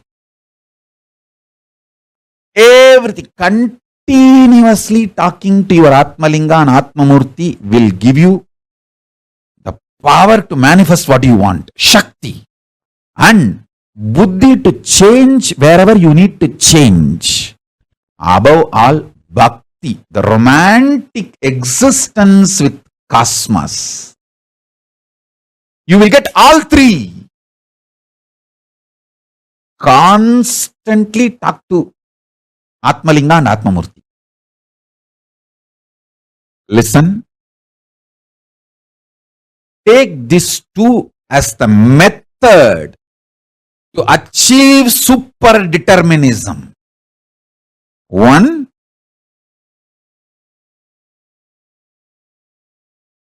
decide to come to the powerful conclusion you are Paramashiva, because that is the truth.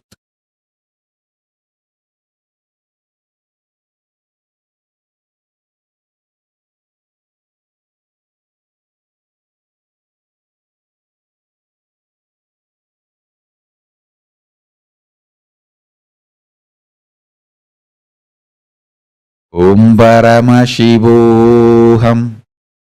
Om Nithyananda Paramashivoham.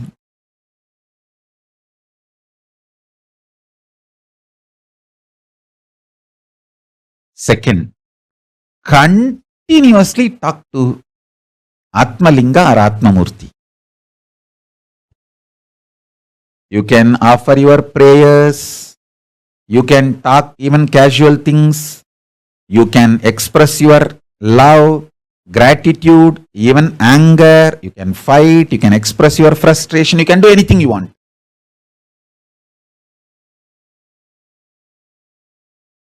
And I commit with you, I will respond to you immediately. I'll give you what you want.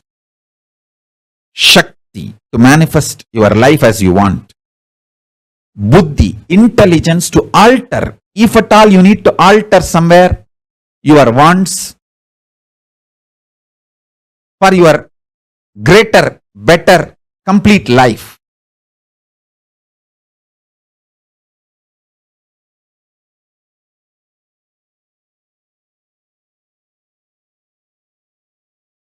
And above all, bhakti, a life positive, joyful connection with life, reality, cosmos, with everything, with yourself, with world, with God, everything. And yukti, method to live enlightenment, and mukti, enlightenment itself.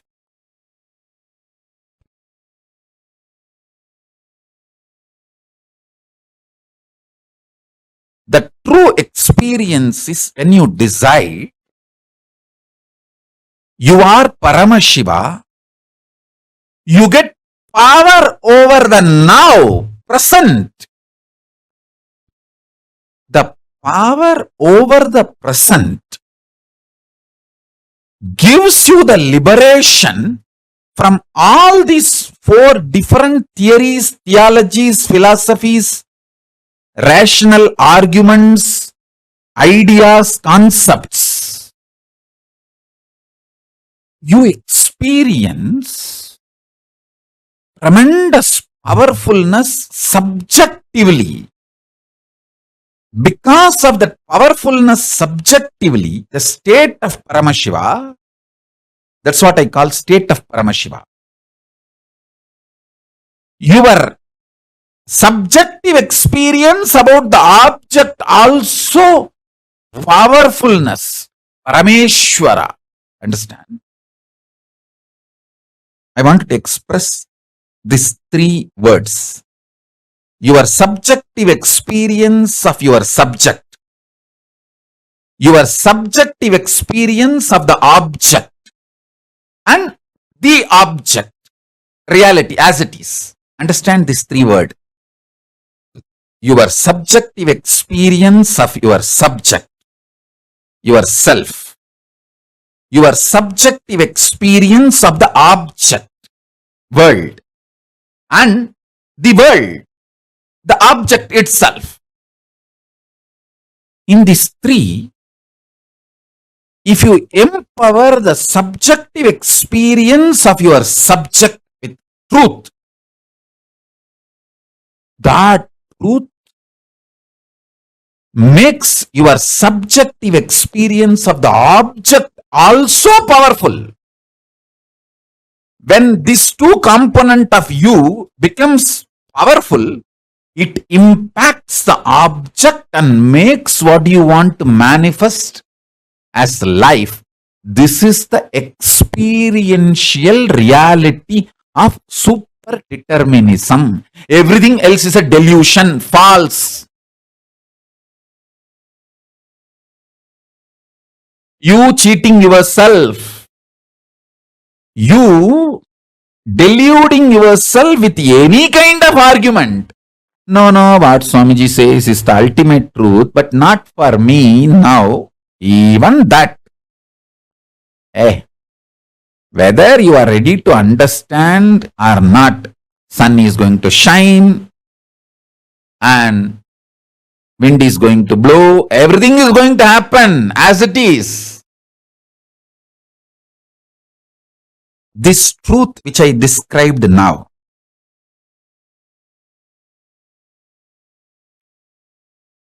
I'll explain the next level. Listen. Super determinism means empowering your subjective experience about you, your subject, with the truth you are Paramashiva. Paramashivatvamasi. You are Paramashiva. Empower your innermost subjective experience about yourself consciously. You are Paramashiva because that is the truth. And from that powerfulness, analyzing your subjective experience about the object, world, understanding everything happened in your life is just to trigger this enlightenment in you, trigger this awakening in you.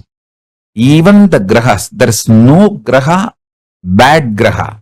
There is no time, bad time. Only to remind you about your great truth the grahas act. When you don't want to be reminded to live the higher reality, then no other way, the grahas has to make you understand. All grahas focus on awakening you. They are all working sincerely for your inner awakening. Understand?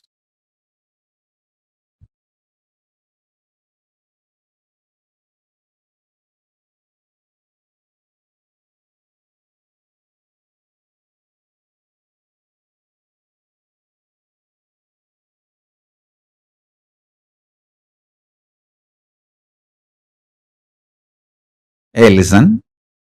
Sometimes your babies are pet.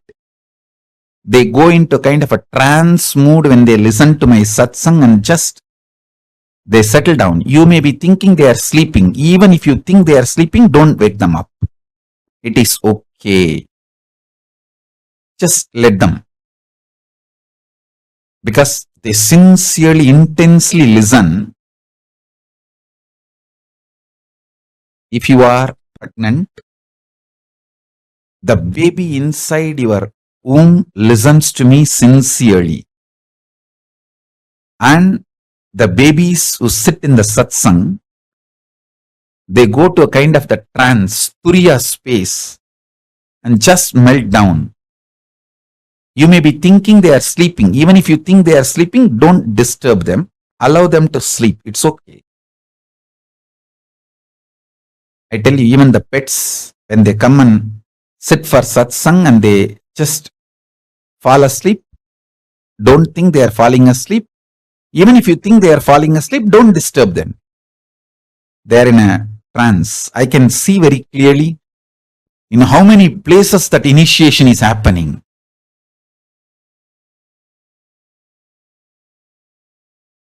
When initiation happens, so many people react in a different way.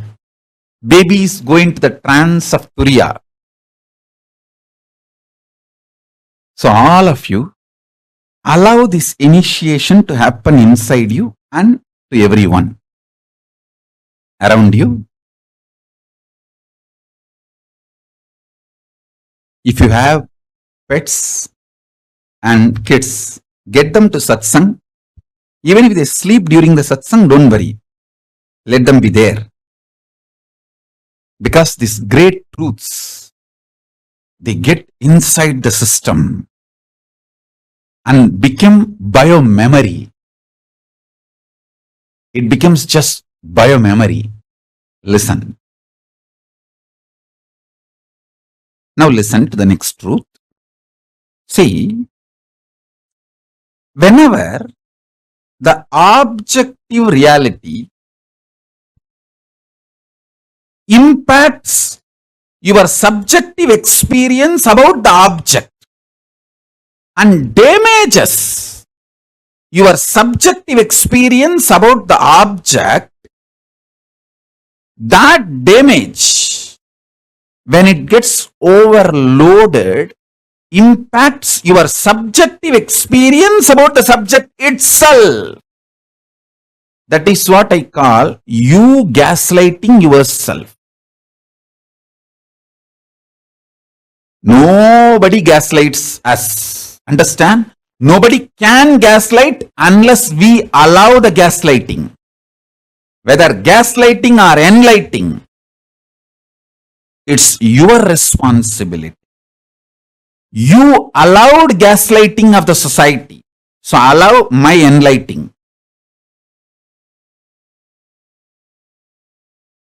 Stop allowing the society's gaslighting. Allow my enlightening. So listen carefully.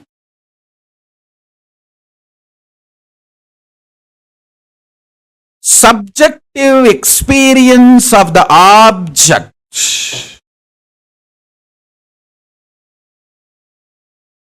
should be impacted, impressed by the truth of the subjective experience you are Paramashiva not by the objective reality, so-called this world, and your equations with this world. You always have wrong equation with this world. Always you feel injustice is done to you. Somehow that becomes default cognition. When you allow that pattern to get rooted in you, you damage your inner space. The subjective experience of the objective reality world, when you damage your inner space, that damage impacts your experience about your self. This is what I call powerlessness. Understand? You should know why you are not able to live in the present moment. Only then you can heal yourself and start living in the present moment. Otherwise, just teaching, oh, live in the present moment, live in the present moment. Nobody can live. Nobody can live in the present moment unless they understand why you are not able to live in the present moment. Listen. If you feel so much injustice is done to you and feel anxiety, panic attack, your subjective experience about the object world is impacted by the world, others, outsiders, everyone. And if you feel so much of injustice is done, panic attack, anxiety, all that, be very clear, you cannot live in the present moment and you are going to literally commit spiritual suicide if you make decisions from that space. You are only going to destroy yourself more and more through any decisions you make from that space. First thing, stop making decisions from the pain, frustration, anger, violence, powerlessness of the subjective experience about the objective reality.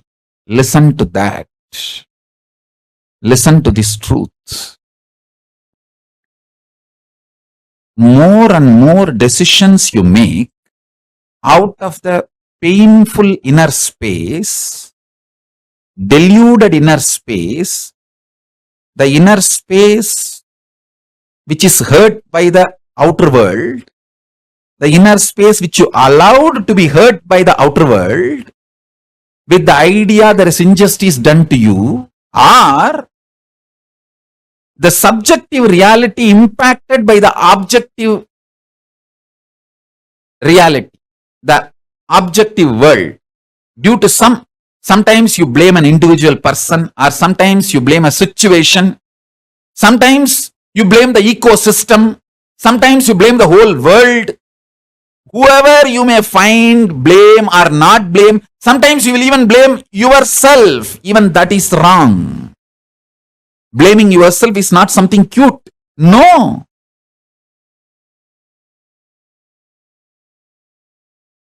Don't say, oh, I am suffering so much. How can I be Paramashiva? Say, I am Paramashiva. How can I suffer? Change the whole thing. Listen. Don't say, I am suffering so much. How can I be Paramashiva? No.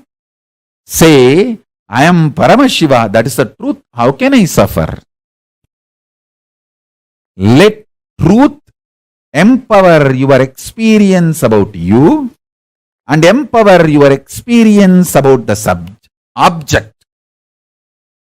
Let the truth empower the subject's experience about subject, subject's experience about object, and object itself, all three. This is what I call super determinism.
sorry, Swamiji gave one of the most important secrets to all of us. The life is neither predestined nor it is free will. Life is super determinism. It manifests as per your conscious will. When you declare from the understanding that you are Paramashiva, life manifests. And one of the best cognitions that was a takeaway for me was when Swamiji was saying, do not ask, I'm suffering so much, how can I be Paramashiva? Ask your suffering, I am Paramashiva, how can I suffer? That is the key difference. Most of the times, we beat up ourselves, our individual will, by constantly saying, oh, I suffer, I'm not manifesting, I'm not manifesting the powers, I'm not manifesting whatever I want, I'm not able to get through to my job still, I'm not able to influence the people around me. How can I be Paramashiva? Instead, ask your suffering, hey, I am Paramashiva.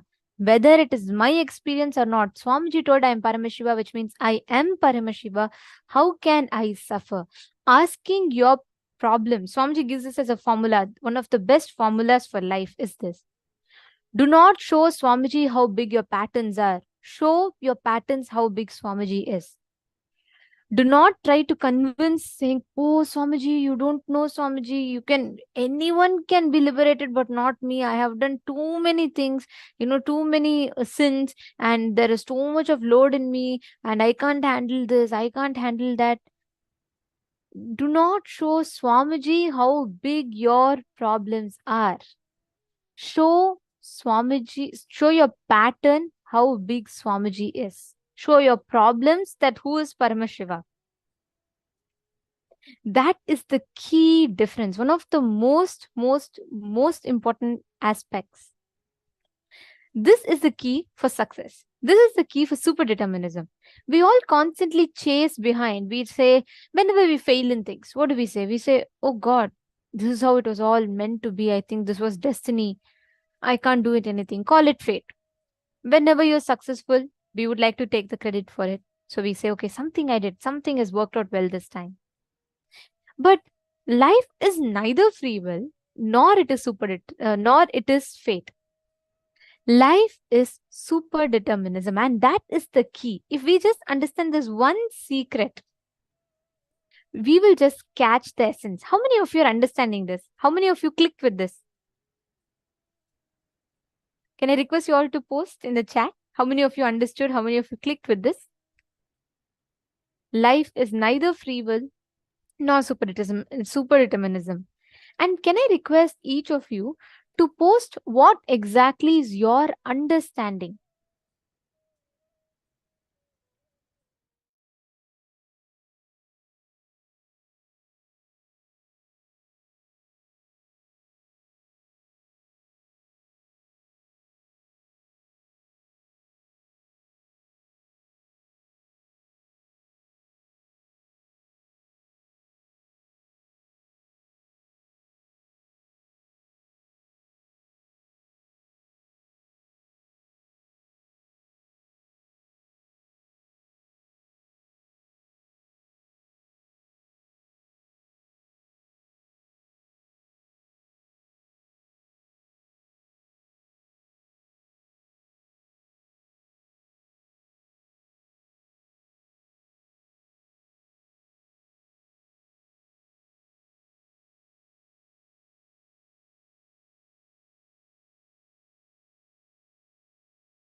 We apologize for the technical glitch. We complete. All the participants lost the video for a few minutes.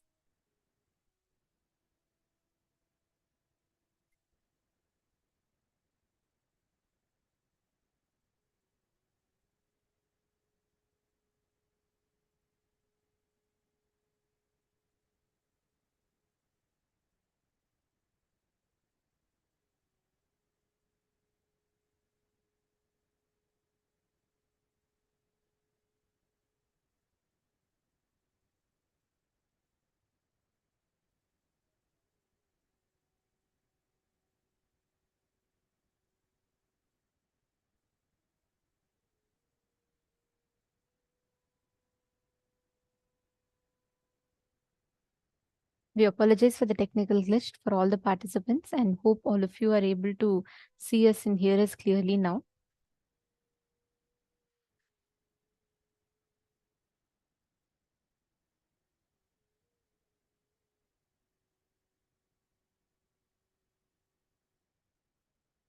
Now, we request all of you to take a few minutes and pen down at least 5 aspects of your life where you are expressing suffering, experiencing suffering. Wherever you feel you are stuck, things are not moving, pen them down.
Nithyananda?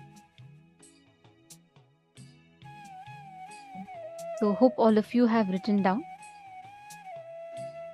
See, please understand, every point in your life, wherever you have been stuck, wherever you felt you are suffering, just look back at those situations. Identify, in most of the places, the first thing we all do, which completely messes up our way of functioning in life, is we think, always we say, we start beating up our will instead of aligning our will to Paramashiva. You start saying, oh, things are not happening properly. I know life is going to be like this.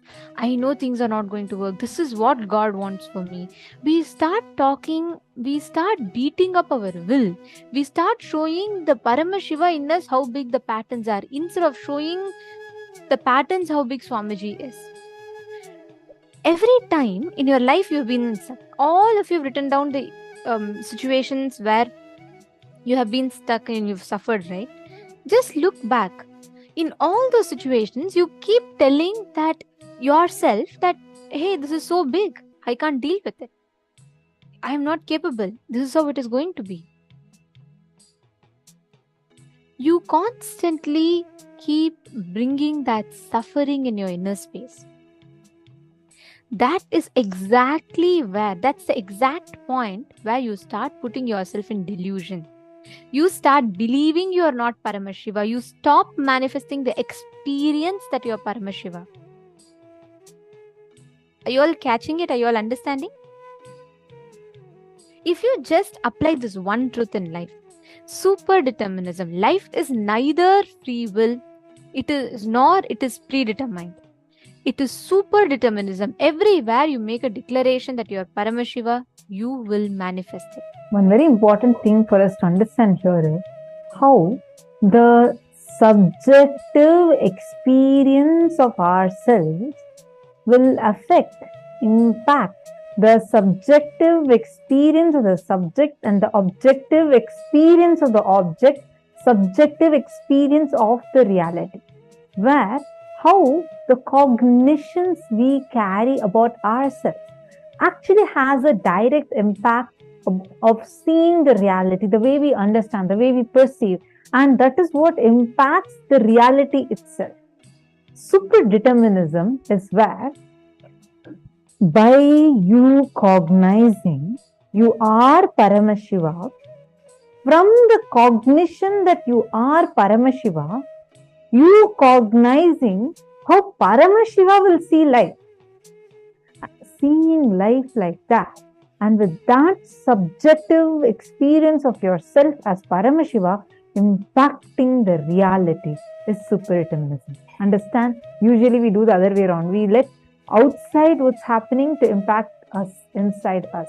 Here Swamiji is saying something different. Swamiji is saying, impact the reality by impacting by your inside you, what you feel inside you about you, by impacting the reality with that powerful cognition. Say, I am Paramashiva, so let this happen, and manifesting that.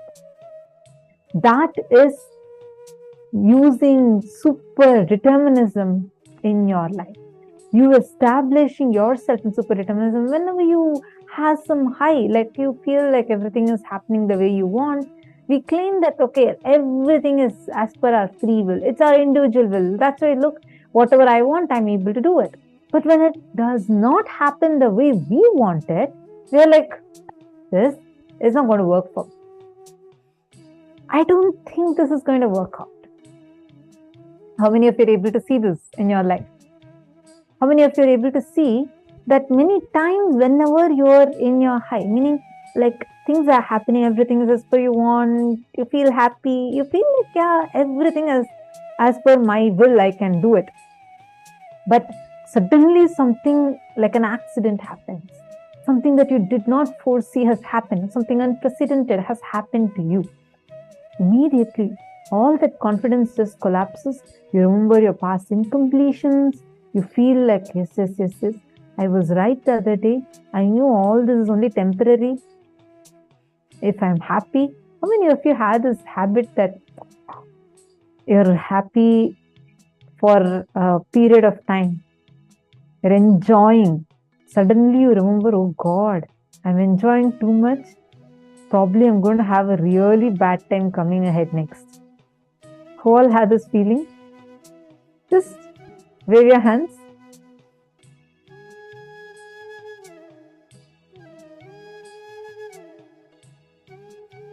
Okay, I see a few of you waving. Now I see many more. See, why do you think we have that? We feel deep inside us, we believe whenever something we are so happy, excited, there's a deep fear in us about what unprecedented suffering is going to come up next. That is because your mind feels deep inside that everything is predestined. Everything has already been written. They call it in Kannada as Hanebara, or you call it as fate. They'll always show like this. What to do? This word is written in my head. Understand? Especially if you're from an Indian family, definitely you would have heard this from your parents or any one of your friends. You hear it as a common vocabulary. Right? Because we believe inside us already some fellow sitting somewhere in the heaven has conspired against me and written my life like this. He has planned all these things and already wrote my life. That is why I'm suffering.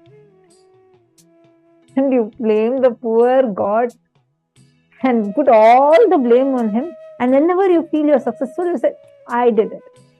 You know how much of hard work I did. It's my intelligence or my hard work. Now I look what I got. See, this is how currently we are. Why, Vani, you're laughing so much? You're clicking with it? See, understand. Now all of us are just going like a pendulum. We say sometimes life is all free will. Sometimes we say, no. Somebody sitting somewhere has conspired and written my life like this. It's all my fate. What to do? That's why I'm having this. Neither of these are right cognitions, nor complete. Understand, every moment you are writing your future. This moment decides how your next moment is going to be. This can be understood in multiple levels.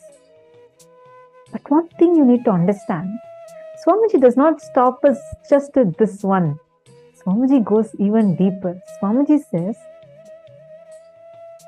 whenever, let us say you have been living a very bad life, you already, it's not that always you are established in powerful cognition. We go through our ups and downs, we go through all kinds of imbalances. Swamiji says, if the moment you realize, if you declare that I am Paramashiva, from the cognition that I am Paramashiva, see how Paramashiva will see life.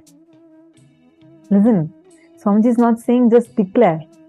See even the life, the way how you see, how will Paramashiva see? Paramashiva will see everything as his own see. He is manifesting it. And from how Paramashiva will see, use that as your powerful cognition and in fact, make the reality the way you want. That is super determinism. This is much deeper than just our normal understanding of manifesting our reality. It is coming in a much, much deeper level where you declare, I am Paramashiva. From the space that I am Paramashiva, I am declaring and let this happen. There's a very nice story Swamiji says how one disciple goes to the master and the master says, everything is consciousness, Brahman. You are Brahman, that house is Brahman, the tree is Brahman, Everything is pure consciousness. And he gives this as a teaching and tells the disciple, okay, you go for today and come back tomorrow, I'll continue. The disciple says, okay. And the disciple goes. And as he is walking, he sees that mad elephant is running and coming. Everyone are moving away. It's a marketplace. Everyone are running, pushing each other and running and announcing the whole place. All of you run, run, run. There's a mad elephant running and coming this way. They've already killed 2 people there. Don't stand in its way. Move, move, move. This fellow says, no, my guru has told me that that everything is Brahman. So that elephant cannot hurt me because that elephant is also Brahman. I am also Brahman. So he goes and stands there. And the elephant runs and comes, takes him in the trunk and throws him away. And this fellow is badly hurt. He goes back to his master and cries to his master, what is this, master? You told me that everything is Brahman, everything is consciousness. I told the same thing to the elephant. Why did the elephant throw me off? So master says, see, I told you, but I had not finished the lesson yet, and it has not yet become your experience. Only when it becomes your experience, the truth will manifest for you. This is a normal way if you're a Vedanti or like where you're learning from a guru who is even an enlightened being. But for us, it's completely different. Swamiji said, being Swamiji's disciple, you don't need to have it as your experience. You can go and stand in front of the elephant and declare, whether it's my experience or not, it's my guru's experience. I put that in front and now I declare, elephant stop. Elephant will simply stop. Understand, that is super determinism. Even when it is not your experience yet, you may not have cognized it. It may not be from your cognition, your capacity, your powerful cognition, your experience saying that everything is consciousness. But my guru has told. My guru told that I am Paramashiva. From that strength, I am declaring, let this happen. It will happen. How else do you think you're moving the coconut in consciousness over matter power? I mean, now it's become more like a easy power for everyone. Everyone feels that consciousness over matter. Yeah, everybody does that. It's so common. But understand, it's common for all of us because we are Swamiji's disciples. Understand, how is the coconut listening to you? Why is the coconut listening to you? It's not that you are having that as your cognition. You know, my guru has told me. He has initiated me with that strength. I am sitting here. I am connecting to the coconut. Coconut move. It just moves. How many of you have manifested something in your life like this with any one cognition? You just held on to one powerful cognition that Swamiji has given you and you saw the whole thing became a miraculous happening. Can each of you post? Please take a moment. Like any one where you felt like, yes, coming, so excited, yes. Come on, share with us. Each of you post what it is. I know every one of you literally have something or another. Take a moment and post.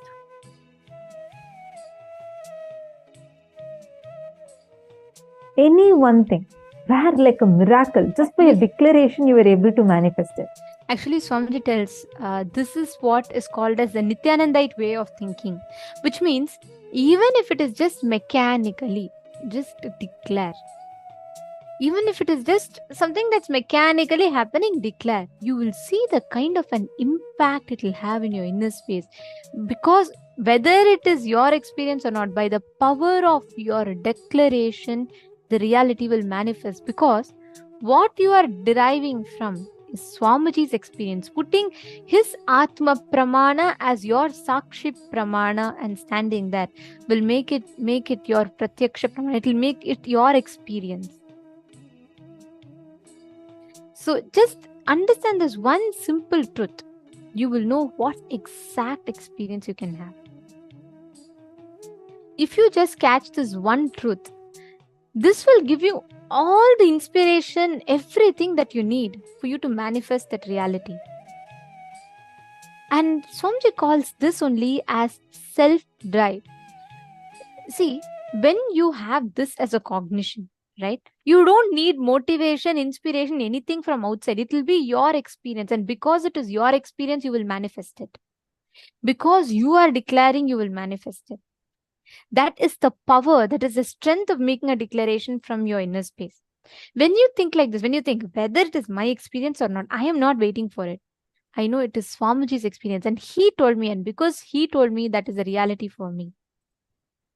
Swamiji tells this becomes an inexhaustible resource, source of inspiration for you.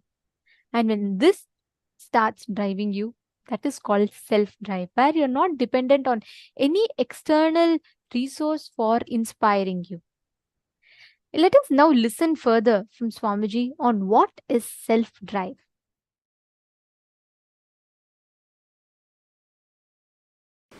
Today I wanted to expand on this one truth. Hridaya Guhya Tahara Vidya. In all of us, please listen, in all of us,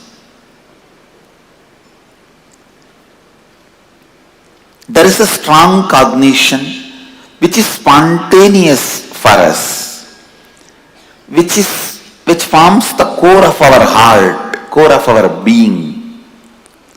Hridaya Guhya, which is cherished in the cave of the heart. For some people, I am this body is the Hridaya Guhya Tahara Vidya. They function, think, do everything with that understanding. I am this body from morning till night. Painting and cleaning externally and internally takes the whole day. Internal washing, cleaning, filling, external washing, cleaning, painting takes whole day. Even the little remaining time they have, they will be working to get all this. Understand? All of us have Hridaya Guhya Tahara Vidya. In our heart cave, a natural understanding, a spontaneous flow of knowledge. Some people think mind, name and fame, the reward, joy. Joy which comes when others praise you. That is you. If that becomes your Hridaya Guhya Tahara Vidya, the spontaneous knowledge about life, then whole life you run behind that stupid Nobel Prize. And finally you get rejected and dejected and you go on teaching how to live to people.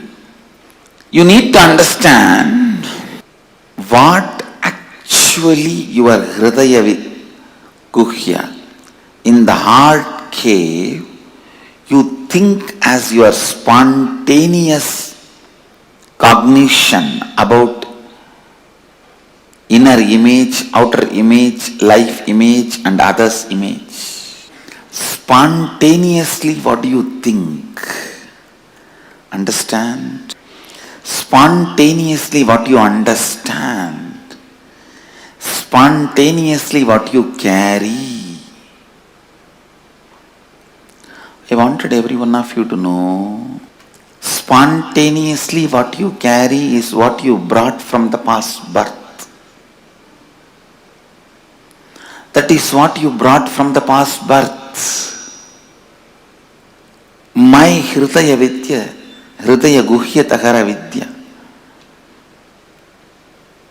the spontaneous cognition, knowledge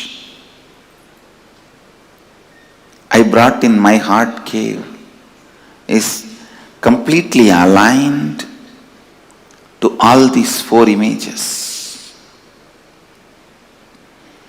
Completely aligned to all these four images. aligned to all these four images. Listen. Completely aligned to all these four images. I may want to repeat this again and again till you listen. Listen. That was my spontaneous flow of life. What you feel inside you as you, what you declare outside you as you, what you want others to experience you as you, what you feel about others and the world. Aligning all these four to best and constantly, please listen, the life happening in you, every moment you feeling I exist is like energy. To whatever you want, you can infuse that life into it. If you constantly think, I have so much of SDHD, I can never be successful, more and more you associate yourself with that, that becomes alive. Understand, in the beginning you may not be able to change what happens outside, but you will be able to always change what happens inside. So decide, even for a few minutes, you will not empower, energize. The concept that you are a failure, you are struggling, you are. Few days before, one of my Swami was telling, I complete and get out, again I fall back, and complete and get out, again I fall back. You want to enjoy this personality. You are enjoying this space. You want to empower this idea of I rise and fall, because you must be enjoying the effort, hard effort you are putting. Understand, hard work is nothing but ignorance. You don't have intelligence to do the smart work. You are stupid enough not to do the smart work. What you do is called hard work. And if you enjoy hard work, nobody is going to say no, but you are stupid.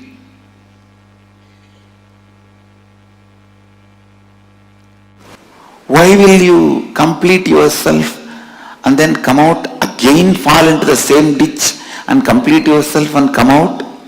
Because you empower that cognition. I am struggling, sincere, seeker.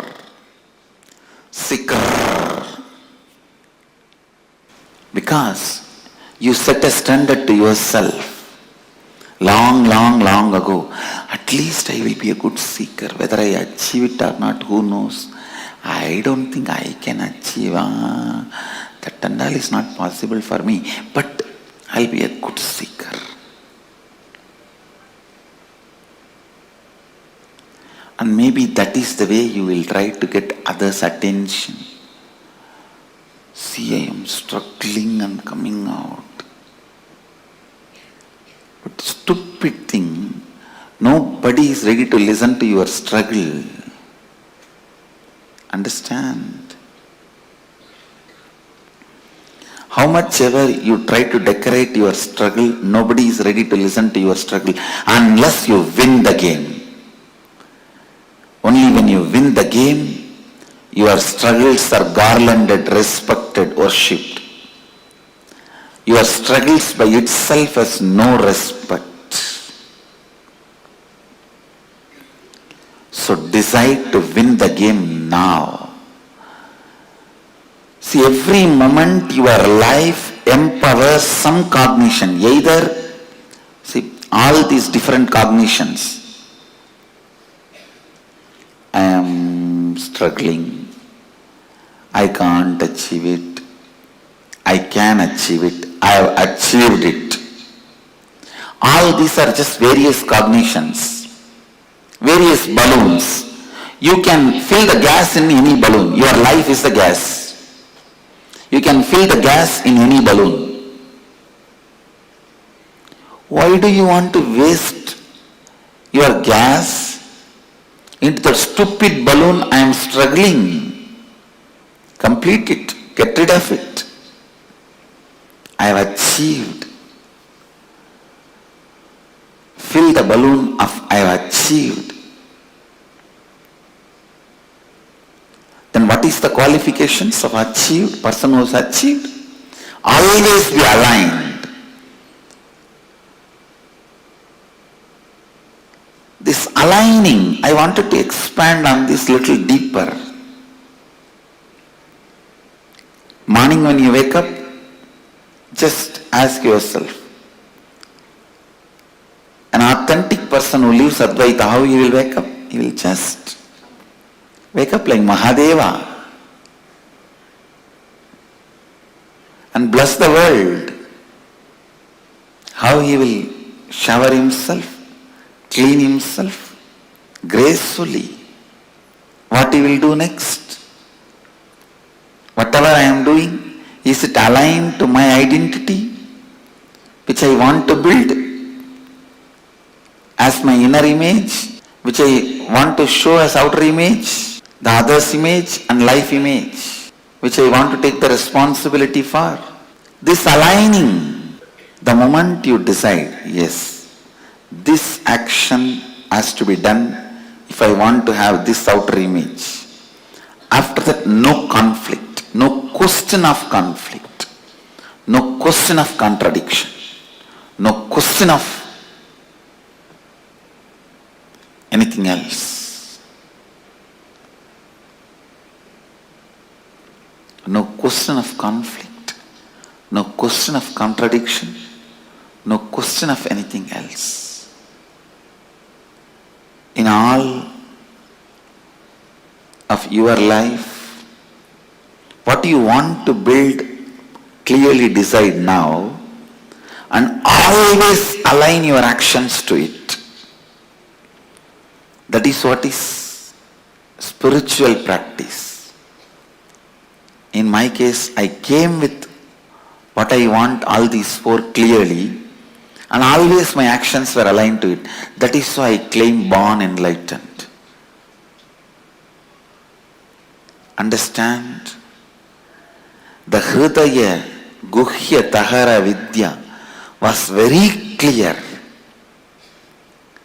The spontaneous expression, the way you think, every moment you are thinking, let it be aligned to what you want to show you as you to the world.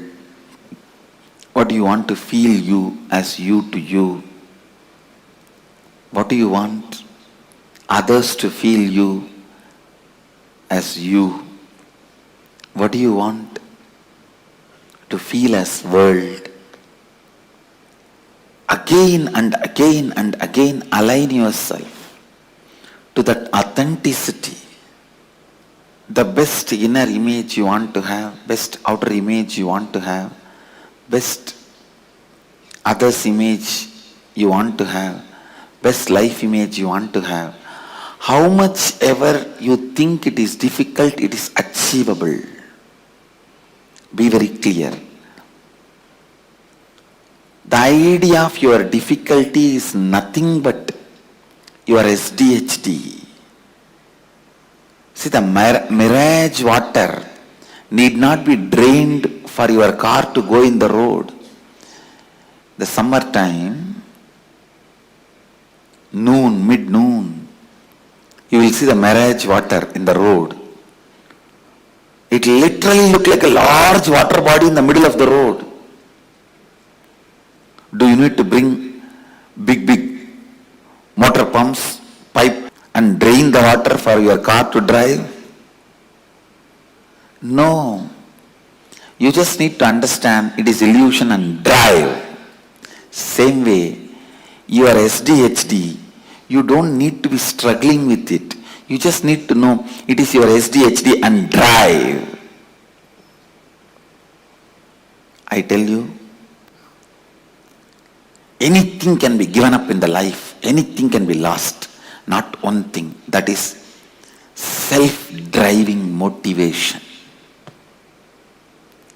Just if that is maintained, everything is done. The high self-drive, in anything you take it up. The high self-drive is life. Not having the high self-drive is death. That's all. That's all is life. Whenever in your life you lived with high self-drive, you are alive. Whenever it was lost, you are dead. Whenever you had high self-drive in your life, you were alive. Don't remember the moments of money as important moments in your life. Don't remember moments you have been rewarded, awarded as the important moments of your life. Don't keep those stupid photographs of your graduation, your lottery winning in your house as your important moments of the life. No. When that stupid cap was put and that certificate was given in your hand, you became intelligent. Don't keep that as a memorable moments of your life in your house. Whenever you had a high self-drive, those moments are the most memorable moments of your life. Keep them as the memorable moments of your life in your house. I tell you, high self-drive. Don't keep that stupid marriage photograph, your graduation photograph, all that as the memorable moments of your life. Your first baby, you bought a new house, first house. All these as the memorable moments of your life. No, all this happens as an accident.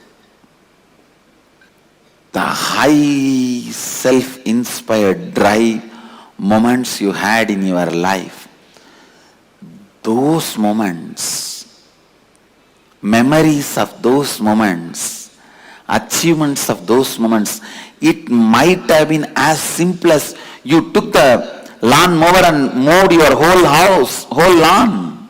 Or you took the vacuum cleaner and cleaned your whole house. It can be as simple as those moments. Or you decided to hike the mountain and went on a hike. Or you decided to swim and swam for 2-3 hours. Or you decided to go for a long perpetual completion session and sat for 3-4 hours in the space of completion. It can be as simple as any one of these. High self-drive moments should be respected, celebrated, worshipped, remembered as the memorable moments of your life. All this, the first house you bought, the graduation certificate, your marriage, your first kid, all these can be social accidents. You say that social accident moments of my life. Keep them all in archives in your house. Social accident moments of my life. But only when you were living in the high drive. It can even be in your office without bothering about what money is going to come or anything. You just sat for 10 days and finished a project. Those moments, high self-drive moments, get them as the memorable moments of your life. Get them as memorable moments of your life. And they are only memorable moments of your life. They are only memorable moments of your life. They only need to be repeated. Understand? The moments need to be repeated in your life is the high self-drive moments. Not for money, neither for reward or for any other things. Just out of self-inspiration. The dharmic high-drive moments you had in your life are the moments to be celebrated, experience to be cherished, inspiration to be kept alive, life to be recreated. Please understand, again and again and again, see how you can become more and more authentic to